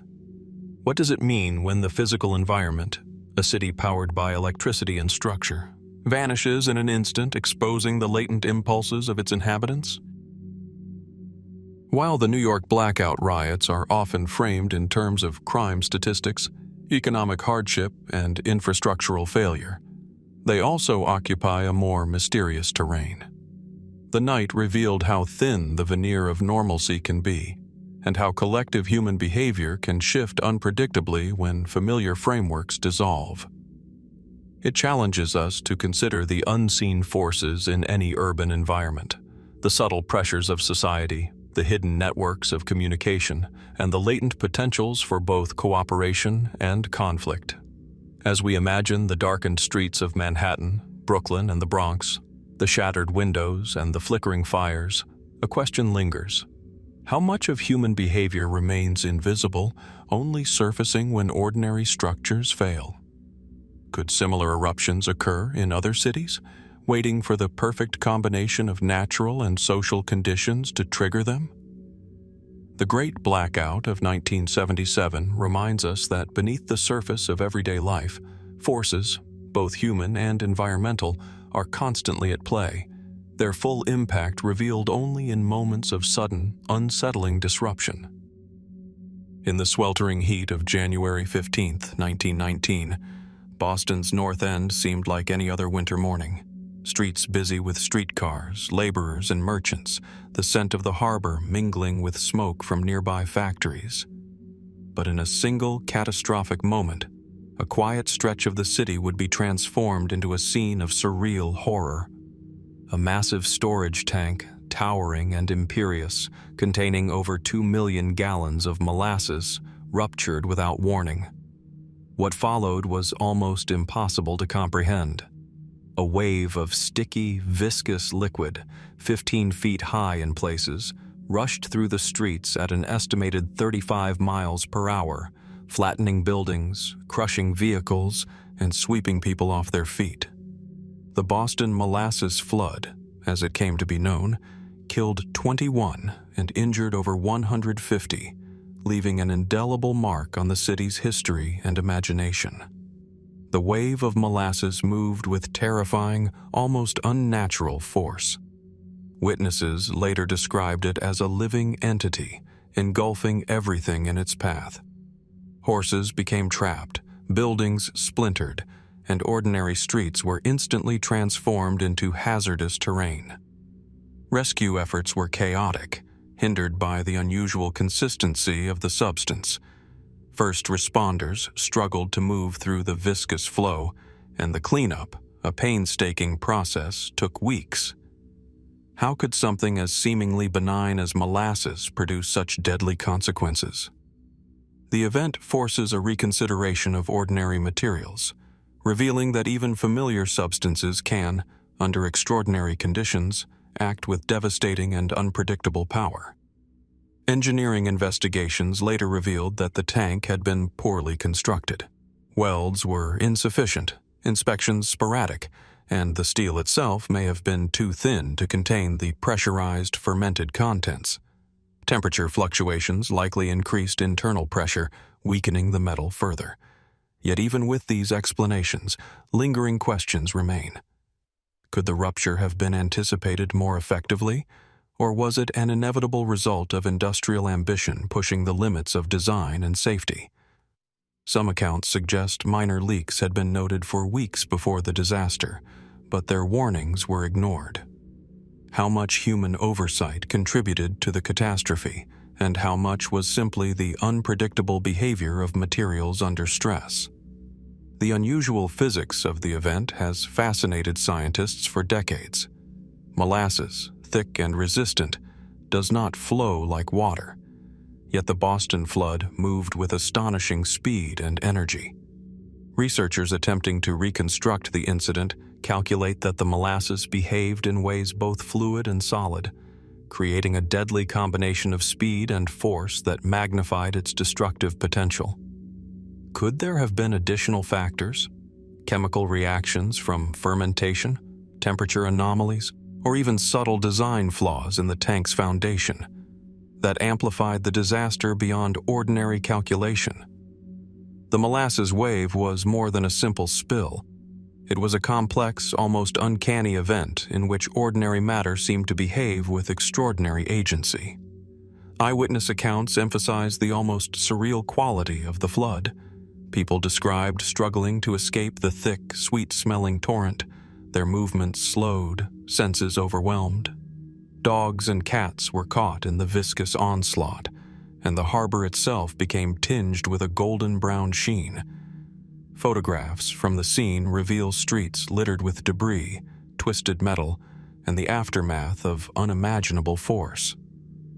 How could a substance associated with sweetness and food be transformed into an agent of such sudden, deadly chaos?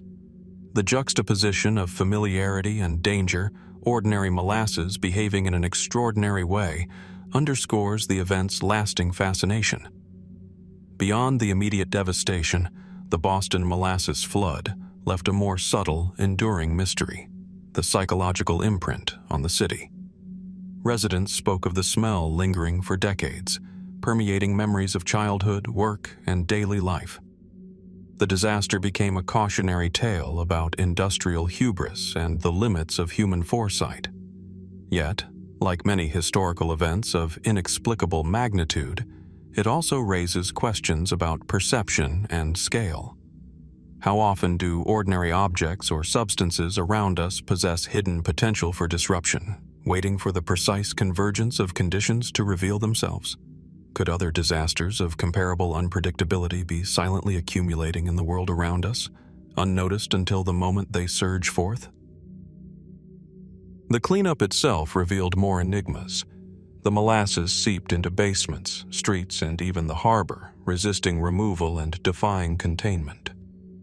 Even weeks later, traces lingered in the city, a reminder that once unleashed, such forces could not be fully restrained.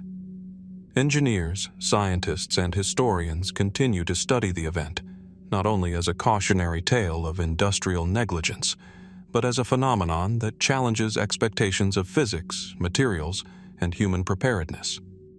Ordinary substances, in the right and terrifying circumstances, can transform into agents of destruction far beyond what intuition or experience would suggest. In examining the Boston molasses flood, one cannot help but reflect on the broader implications. It highlights the delicate balance between human innovation and natural laws, between the visible, orderly structures of city life and the hidden potential for sudden, overwhelming chaos. Could similar vulnerabilities exist today in the infrastructure, industries, or materials we take for granted? How many disasters lie hidden, their triggers subtle, their consequences catastrophic, waiting for conditions to converge in the most unexpected ways? As the streets of Boston eventually returned to normal, the memory of the Molasses flood lingered, a sticky, spectral presence in the collective consciousness. It serves as a reminder that even the most ordinary elements of daily life, a sweet, slow-moving syrup, can, under extraordinary circumstances, become forces of destruction. The city, scarred yet resilient, prompts us to ask, what other quiet threats might lie beneath the surface, hidden in plain sight, ready to reshape our understanding of the world in an instant? In the early hours of October 17, 1814, the St. Giles district of London was an ordinary, bustling urban quarter, filled with narrow streets, row houses, and the steady hum of daily commerce. Yet, within the enormous walls of Moo and Company's Horseshoe Brewery, an invisible pressure was building, one that would soon transform a familiar landscape into a scene of surreal destruction. 12 massive vats, each containing tens of thousands of gallons of fermenting beer, loomed over the brewery floor. They were marvels of industrial ambition for the time, holding vast quantities of ale in their wooden confines, the liquid swelling with gases produced by fermentation. Then, without warning, disaster struck. One vat burst, its contents rupturing the walls and spilling into the street. The pressure cascaded to adjacent vats, triggering a chain reaction that released over 323,000 gallons of beer into the surrounding neighborhood. What followed was both chaotic and tragically strange.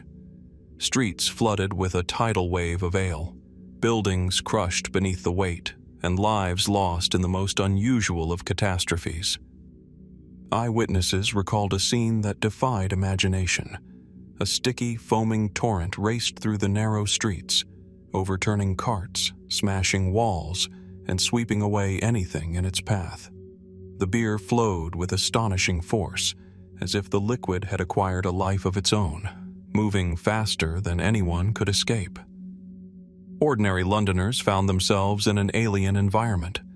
The familiar streets transformed into rivers of amber, the smell of malt and hops mingling with smoke, dust, and the cries of those trapped. How could a substance so commonplace, so tied to daily life and conviviality, become an agent of sudden and deadly destruction?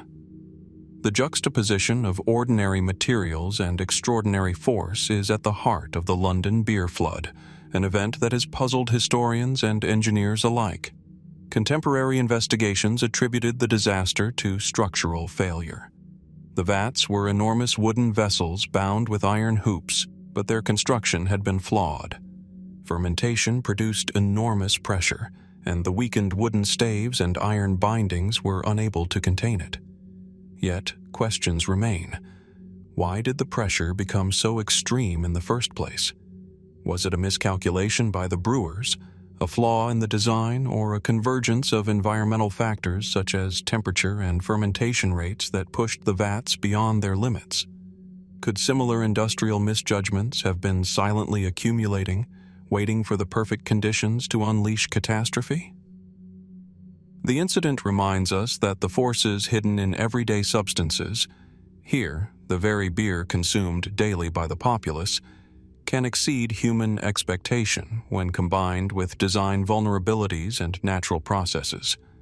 The human cost of the flood was surprisingly small compared to the scale of destruction, yet profoundly tragic. 8 people lost their lives, caught in the surging tide or crushed by collapsing structures. Some attempted to flee, only to be swept into the foam-choked streets. Others were trapped within buildings that buckled under the pressure of liquid and timber.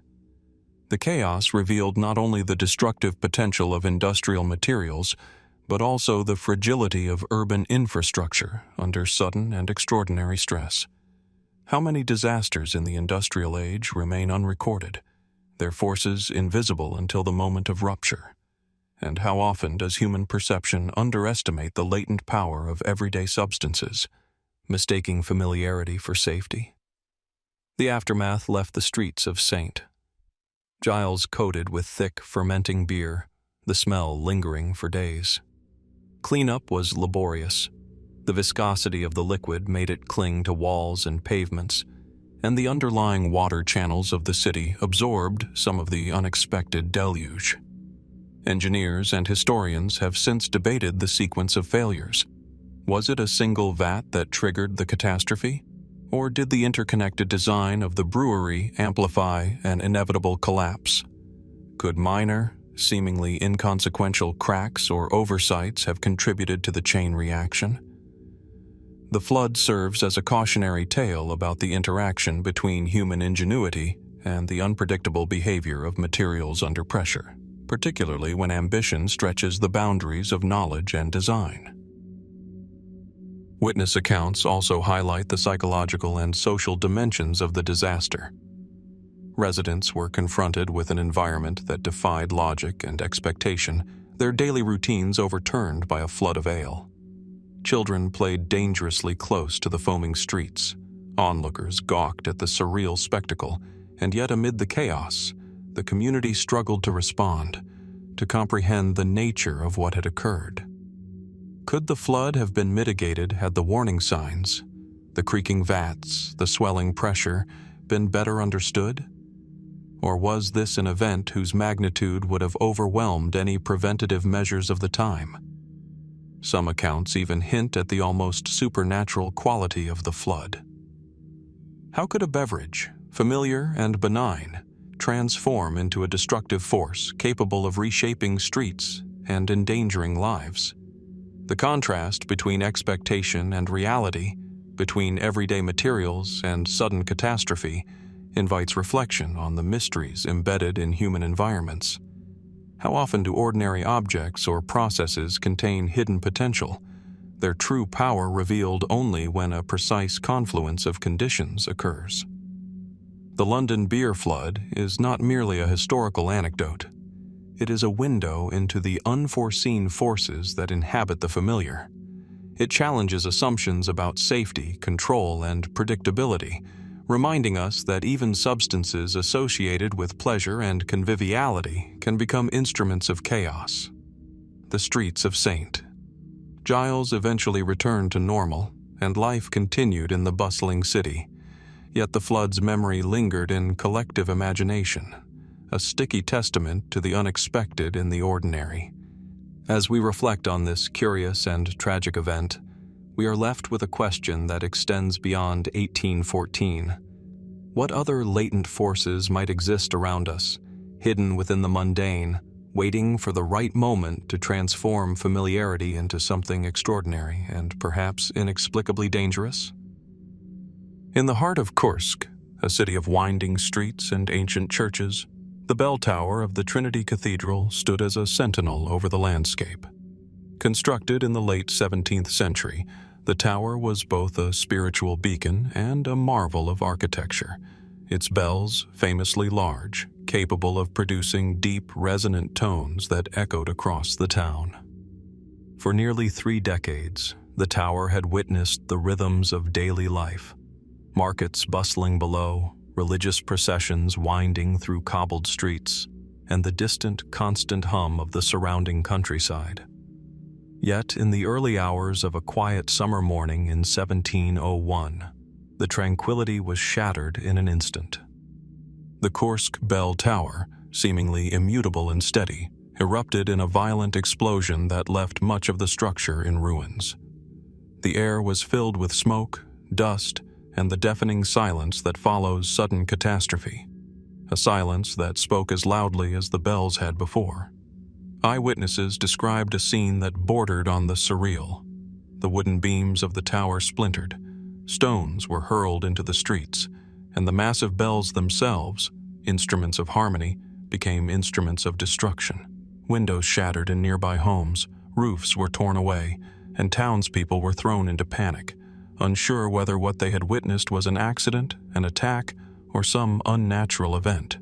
What force could have transformed a place of worship and community into a scene of devastation so suddenly and completely?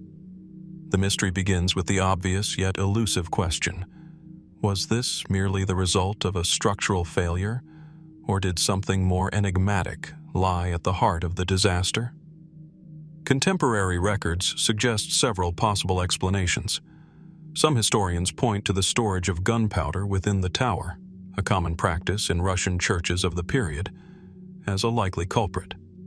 Yet the details are scarce and the evidence ambiguous. How precisely could gunpowder, often carefully guarded and meticulously measured, have ignited with such catastrophic effect? Could human error alone explain the scale of the destruction, or did other, unseen factors contribute to the explosion? Perhaps a lightning strike, though unreported in the sparse chronicles of the day, acted as a trigger.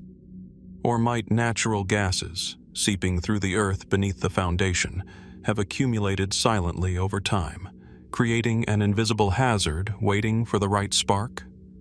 The behavior of the tower during the explosion further deepens the enigma.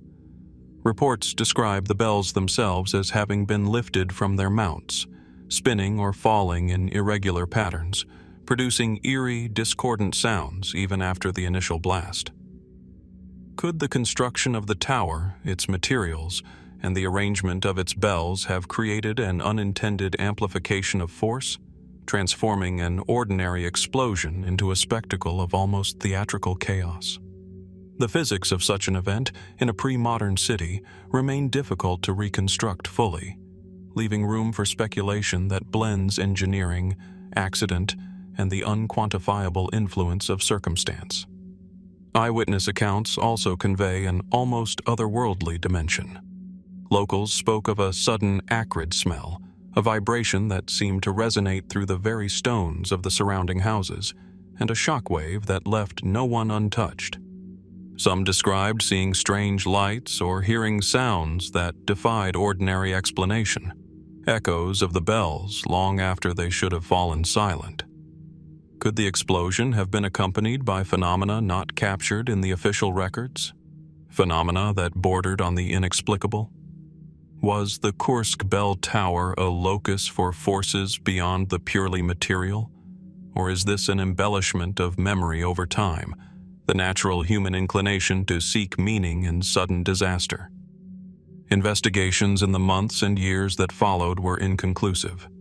Rebuilding the tower took decades, with repairs hampered by limited resources and the challenge of replicating the original structure. Engineers and artisans debated the causes: design flaws, material fatigue, or accidental ignition. Yet no single explanation has satisfied both contemporary observers and modern historians. The combination of scant records, conflicting accounts, and the inherent unpredictability of large-scale structural accidents leaves the mystery unresolved. Could there have been minor tremors in the earth that weakened the foundations over time, invisible to the inhabitants, setting the stage for the catastrophic failure? Or were there human factors, careless storage, miscalculations in construction, that merely appear mysterious centuries later? Beyond the structural and mechanical questions, the explosion had a profound psychological and cultural impact. The destruction of a symbol of faith and community reverberated across Kursk and neighboring regions. The story of the bell tower entered local legend, whispered from generation to generation, often emphasizing the suddenness and incomprehensibility of the disaster. How does a society process events that defy understanding, that challenge the expectation of stability in both the physical and social realms? The Kursk bell tower became a reminder that even the most venerable and seemingly permanent structures are vulnerable to forces beyond human anticipation. In contemplating the explosion, one is struck by the convergence of ordinary materials and extraordinary outcomes. Wood, stone, and metal, elements familiar and well understood, combined in a manner that produced effects both destructive and mysterious. Could similar vulnerabilities exist in our modern world, hidden in plain sight within structures we take for granted? Are there lessons from Kursk that extend beyond architecture, speaking to the unpredictable interplay of human action, material properties, and chance? The Kursk bell tower stands reconstructed today, a monument to resilience and remembrance. Yet the questions linger. What truly caused the explosion of 1701? Was it an accident, oversight, or something more enigmatic that eludes precise classification? The ruins of history often leave only fragments, echoes, and shadows, compelling us to confront the limits of our knowledge and the persistent mysteries that continue to lie quietly beneath the surface. In the case of Kursk, the bells may ring again, but the mystery of their violent fall remains unresolved, inviting reflection and wonder at what other hidden forces may lie dormant, waiting for the unexpected to awaken them. Beyond the bustling streets of Dumbarton, Scotland, nestled within the verdant embrace of the Overtoun estate, lies a structure that has become the focal point of one of the most perplexing mysteries in modern folklore. Overtoun Bridge. Completed in 1895, this picturesque stone bridge arches gracefully over the Overtoun burn, its 3 spans designed to connect the grand Overtoun house to the surrounding estate. At first glance, it appears to be a serene and charming feature of the landscape. However, beneath its tranquil exterior, Overtoun Bridge harbors a dark and enigmatic history. Since the 1950s, reports have emerged of dogs leaping from the bridge into the ravine below, often resulting in serious injury or death. These incidents have been so frequent that the bridge has earned the ominous nickname the Dog Suicide Bridge. While many of these occurrences are anecdotal, the sheer volume of reports has led to widespread intrigue and concern. Over the years, various theories have been proposed to explain this unusual phenomenon. One widely discussed explanation centers on the dog's acute sense of smell. Canine psychologist David Sands suggests that the dogs are attracted to the scent of mink or pine marten urine, which is prevalent in the area. The bridge's design, with its narrow parapets and steep drop, may cause the dogs to lose their footing as they attempt to investigate these scents, leading to accidental falls. Supporting this theory, a study by the Royal Society for the Protection of Birds found that dogs were particularly drawn to the scent of mink. However, some local residents dispute this explanation, noting that mink are not commonly found in the area. In contrast, others point to the bridge's architectural features as a contributing factor. The parapets are designed with a slight inward slope, which may give the illusion of solid ground to a dog approaching the edge. This optical illusion could cause the dogs to misjudge the drop, leading to accidental falls. Additionally, the dense foliage surrounding the bridge may obscure the view of the ravine, further contributing to the dog's miscalculations. Beyond these natural explanations, some individuals have turned to the supernatural to account for the dog's behavior. Local legend speaks of the White Lady of Overtoun, a ghostly figure said to haunt the area. Some believe that her presence induces a sense of dread or compulsion in the dogs, prompting them to leap from the bridge. This theory is bolstered by reports of other unexplained phenomena in the vicinity, including strange noises and eerie sensations experienced by visitors. Adding another layer of complexity to the mystery is a tragic event that occurred in 1994. A man suffering from paranoid schizophrenia threw his infant son from the bridge, believing the child to be the devil incarnate. He then attempted to take his own life. This incident has led some to speculate that the bridge is a site of negative energy or spiritual disturbance, influencing both human and animal behavior. Despite numerous investigations and theories, the true cause of the dog's behavior remains elusive. The combination of natural, architectural, and possibly supernatural factors creates a complex web of possibilities, each contributing to the enigma of Overtoun Bridge. The phenomenon continues to captivate and baffle those who encounter it, leaving behind a trail of questions that have yet to be answered. As we delve deeper into this mystery, we are reminded of the limitations of our understanding and the complexities of the natural world. Overtone Bridge stands as a testament to the unknown, challenging us to consider the unseen forces that may influence behavior and perception. In the quiet solitude of the bridge, amidst the whispering winds and rustling leaves, the mystery endures, inviting us to look closer and question what lies beyond the visible. Flowing gently from the strange enigma of Overtone Bridge, we now shift our attention across the globe to the wide, sun-scorched plains of Western Australia, where a most unusual and almost surreal chapter of history unfolded: the Great Emu War of 1932. At first glance, the vast expanse of the Australian outback seems timeless, a land of endless horizons, ochre dust, and the occasional lonely eucalyptus holding the echoes of millennia. But in late 1932, this seemingly eternal landscape became the stage for a conflict unlike any other, one that pitted man against one of nature's most unexpected opponents, the emu. The story begins in the wake of the First World War. Australia's soldiers, returning home, were granted plots of land in the Campion district to cultivate wheat. At first, the promise of fertile soil seemed a hopeful venture. Yet, in the early months of 1932, as crops began to ripen under the harsh Australian sun, a formidable threat emerged. Not pests, drought, or disease, but thousands of emus, towering birds with powerful legs and beady eyes, migrating from inland regions in search of food and water. They moved with relentless determination, and their sheer numbers devastated the wheat fields, leaving farmers desperate and governments scrambling. In response, the Australian government deployed soldiers armed with Lewis guns, believing that modern military technology could curb the damage. What followed has been described in reports, diaries, and newspaper accounts as almost comically futile. Waves of emus proved astonishingly elusive, scattering with surprising speed and evading gunfire with uncanny agility. Soldiers set up ambushes along fence lines, only to find their targets slipping past them as if guided by some instinctive strategy, leaving behind a surreal scene of spent ammunition and trampled fields. One official account estimated that after several days of firing, fewer than 100 emus had been killed, while tens of thousands continued their march.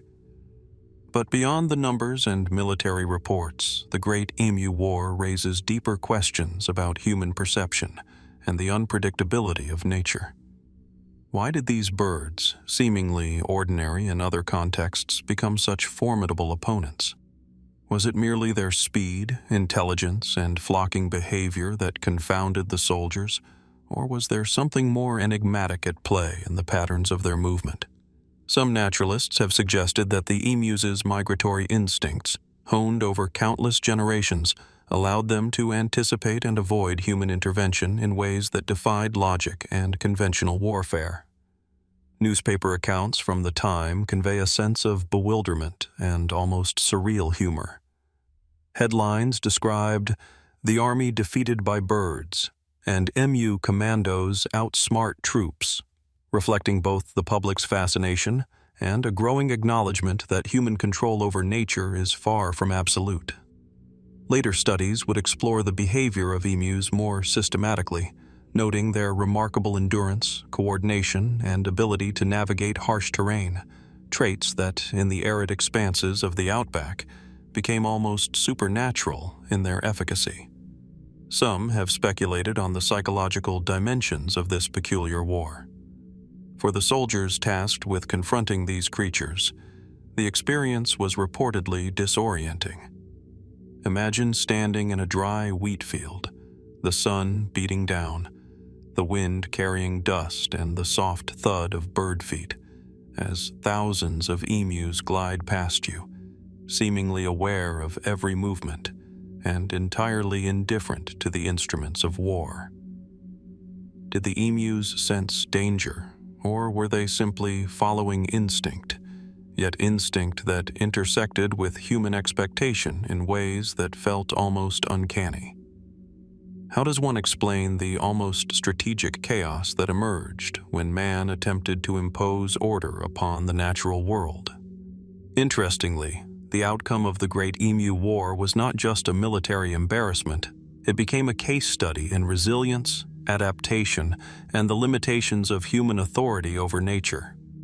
Government reports eventually acknowledged the futility of continued armed engagement, and farmers were later advised to adopt fencing and other non-lethal methods. Yet the narrative persisted, transforming into a symbol, a story told across generations. Humans challenged by animals, armed with intellect and weapons, yet confounded by instinct and the invisible rules of the wild. Even now, decades later, the Great Emu War invites reflection on the boundaries between civilization and wilderness, on our assumptions of dominance over the natural world, and on the unpredictable consequences when those assumptions are challenged. Was it simply an episode of human folly, or does it reveal something more profound about our relationship with the untamed, the instinctual, and the seemingly ordinary forces that can, under certain circumstances, subvert expectation? As we consider the dry, whispering plains of Western Australia and the vast flocks of emus that once swept across them with unrelenting determination, we are left with a sense of quiet awe. The Great Emu War, with its combination of human ambition and animal resilience, challenges our understanding of control, strategy, and nature itself. In the endless dust and wind, amidst the swaying wheat and the shadow of the emus, the episode lingers not merely as a historical curiosity, but as a reminder of the mysteries that arise when the familiar and the extraordinary intersect.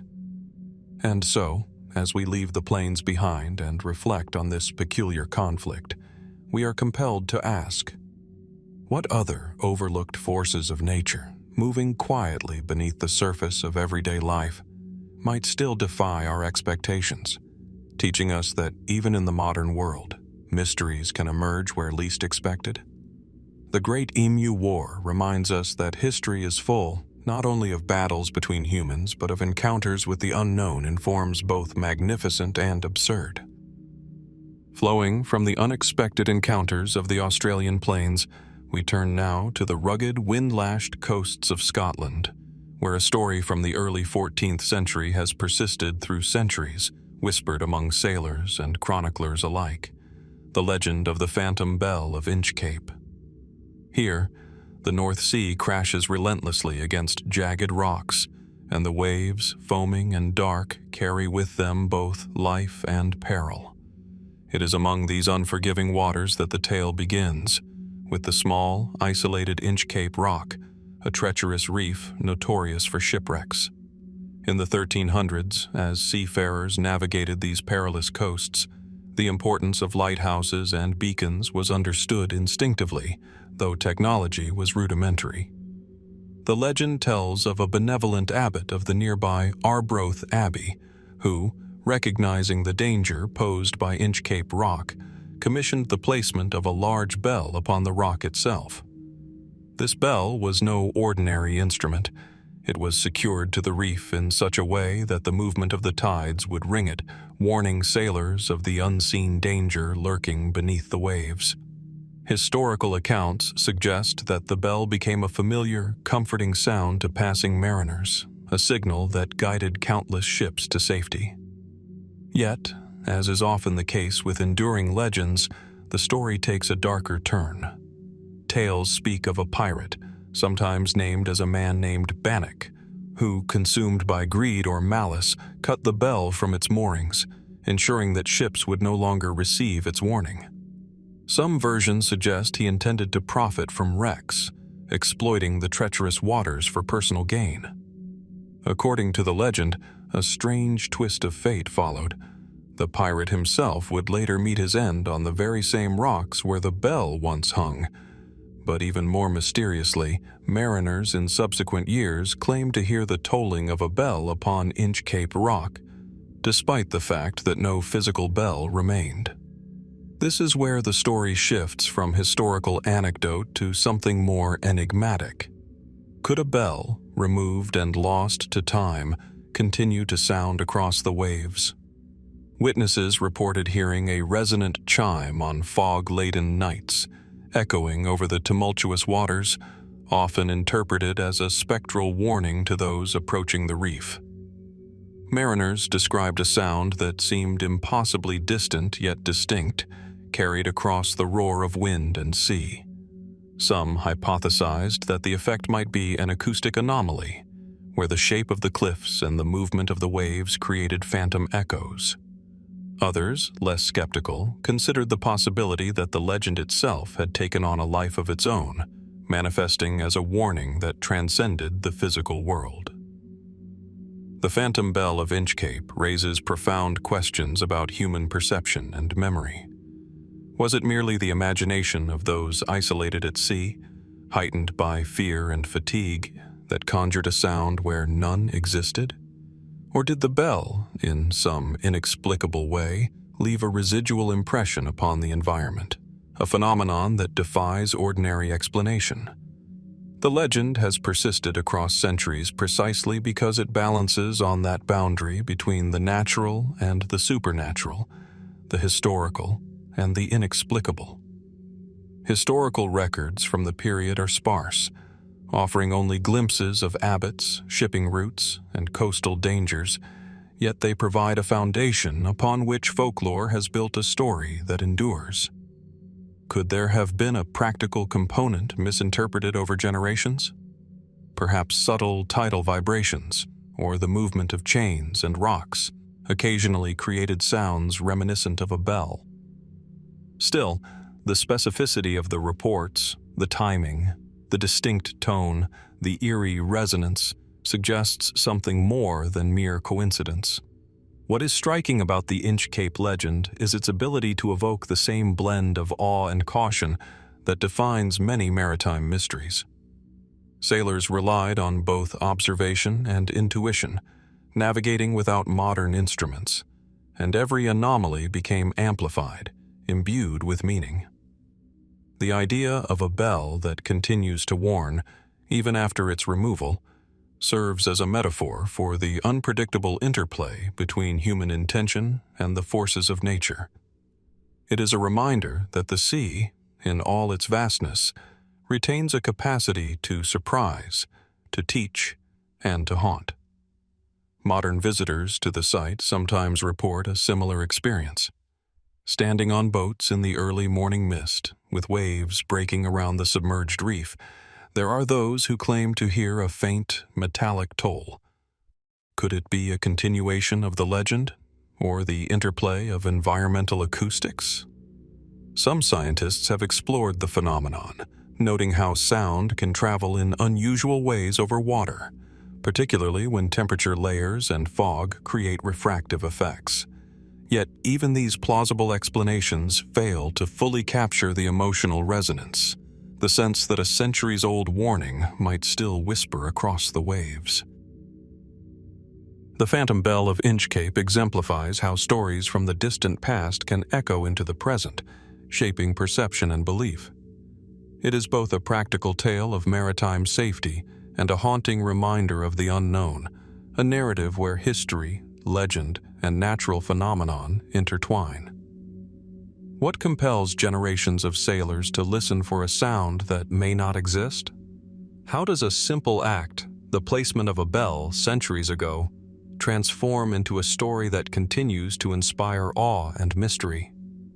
As we gaze upon the dark waters surrounding Inchcape Rock, imagining the bell swinging in the tides, we are left with more questions than answers.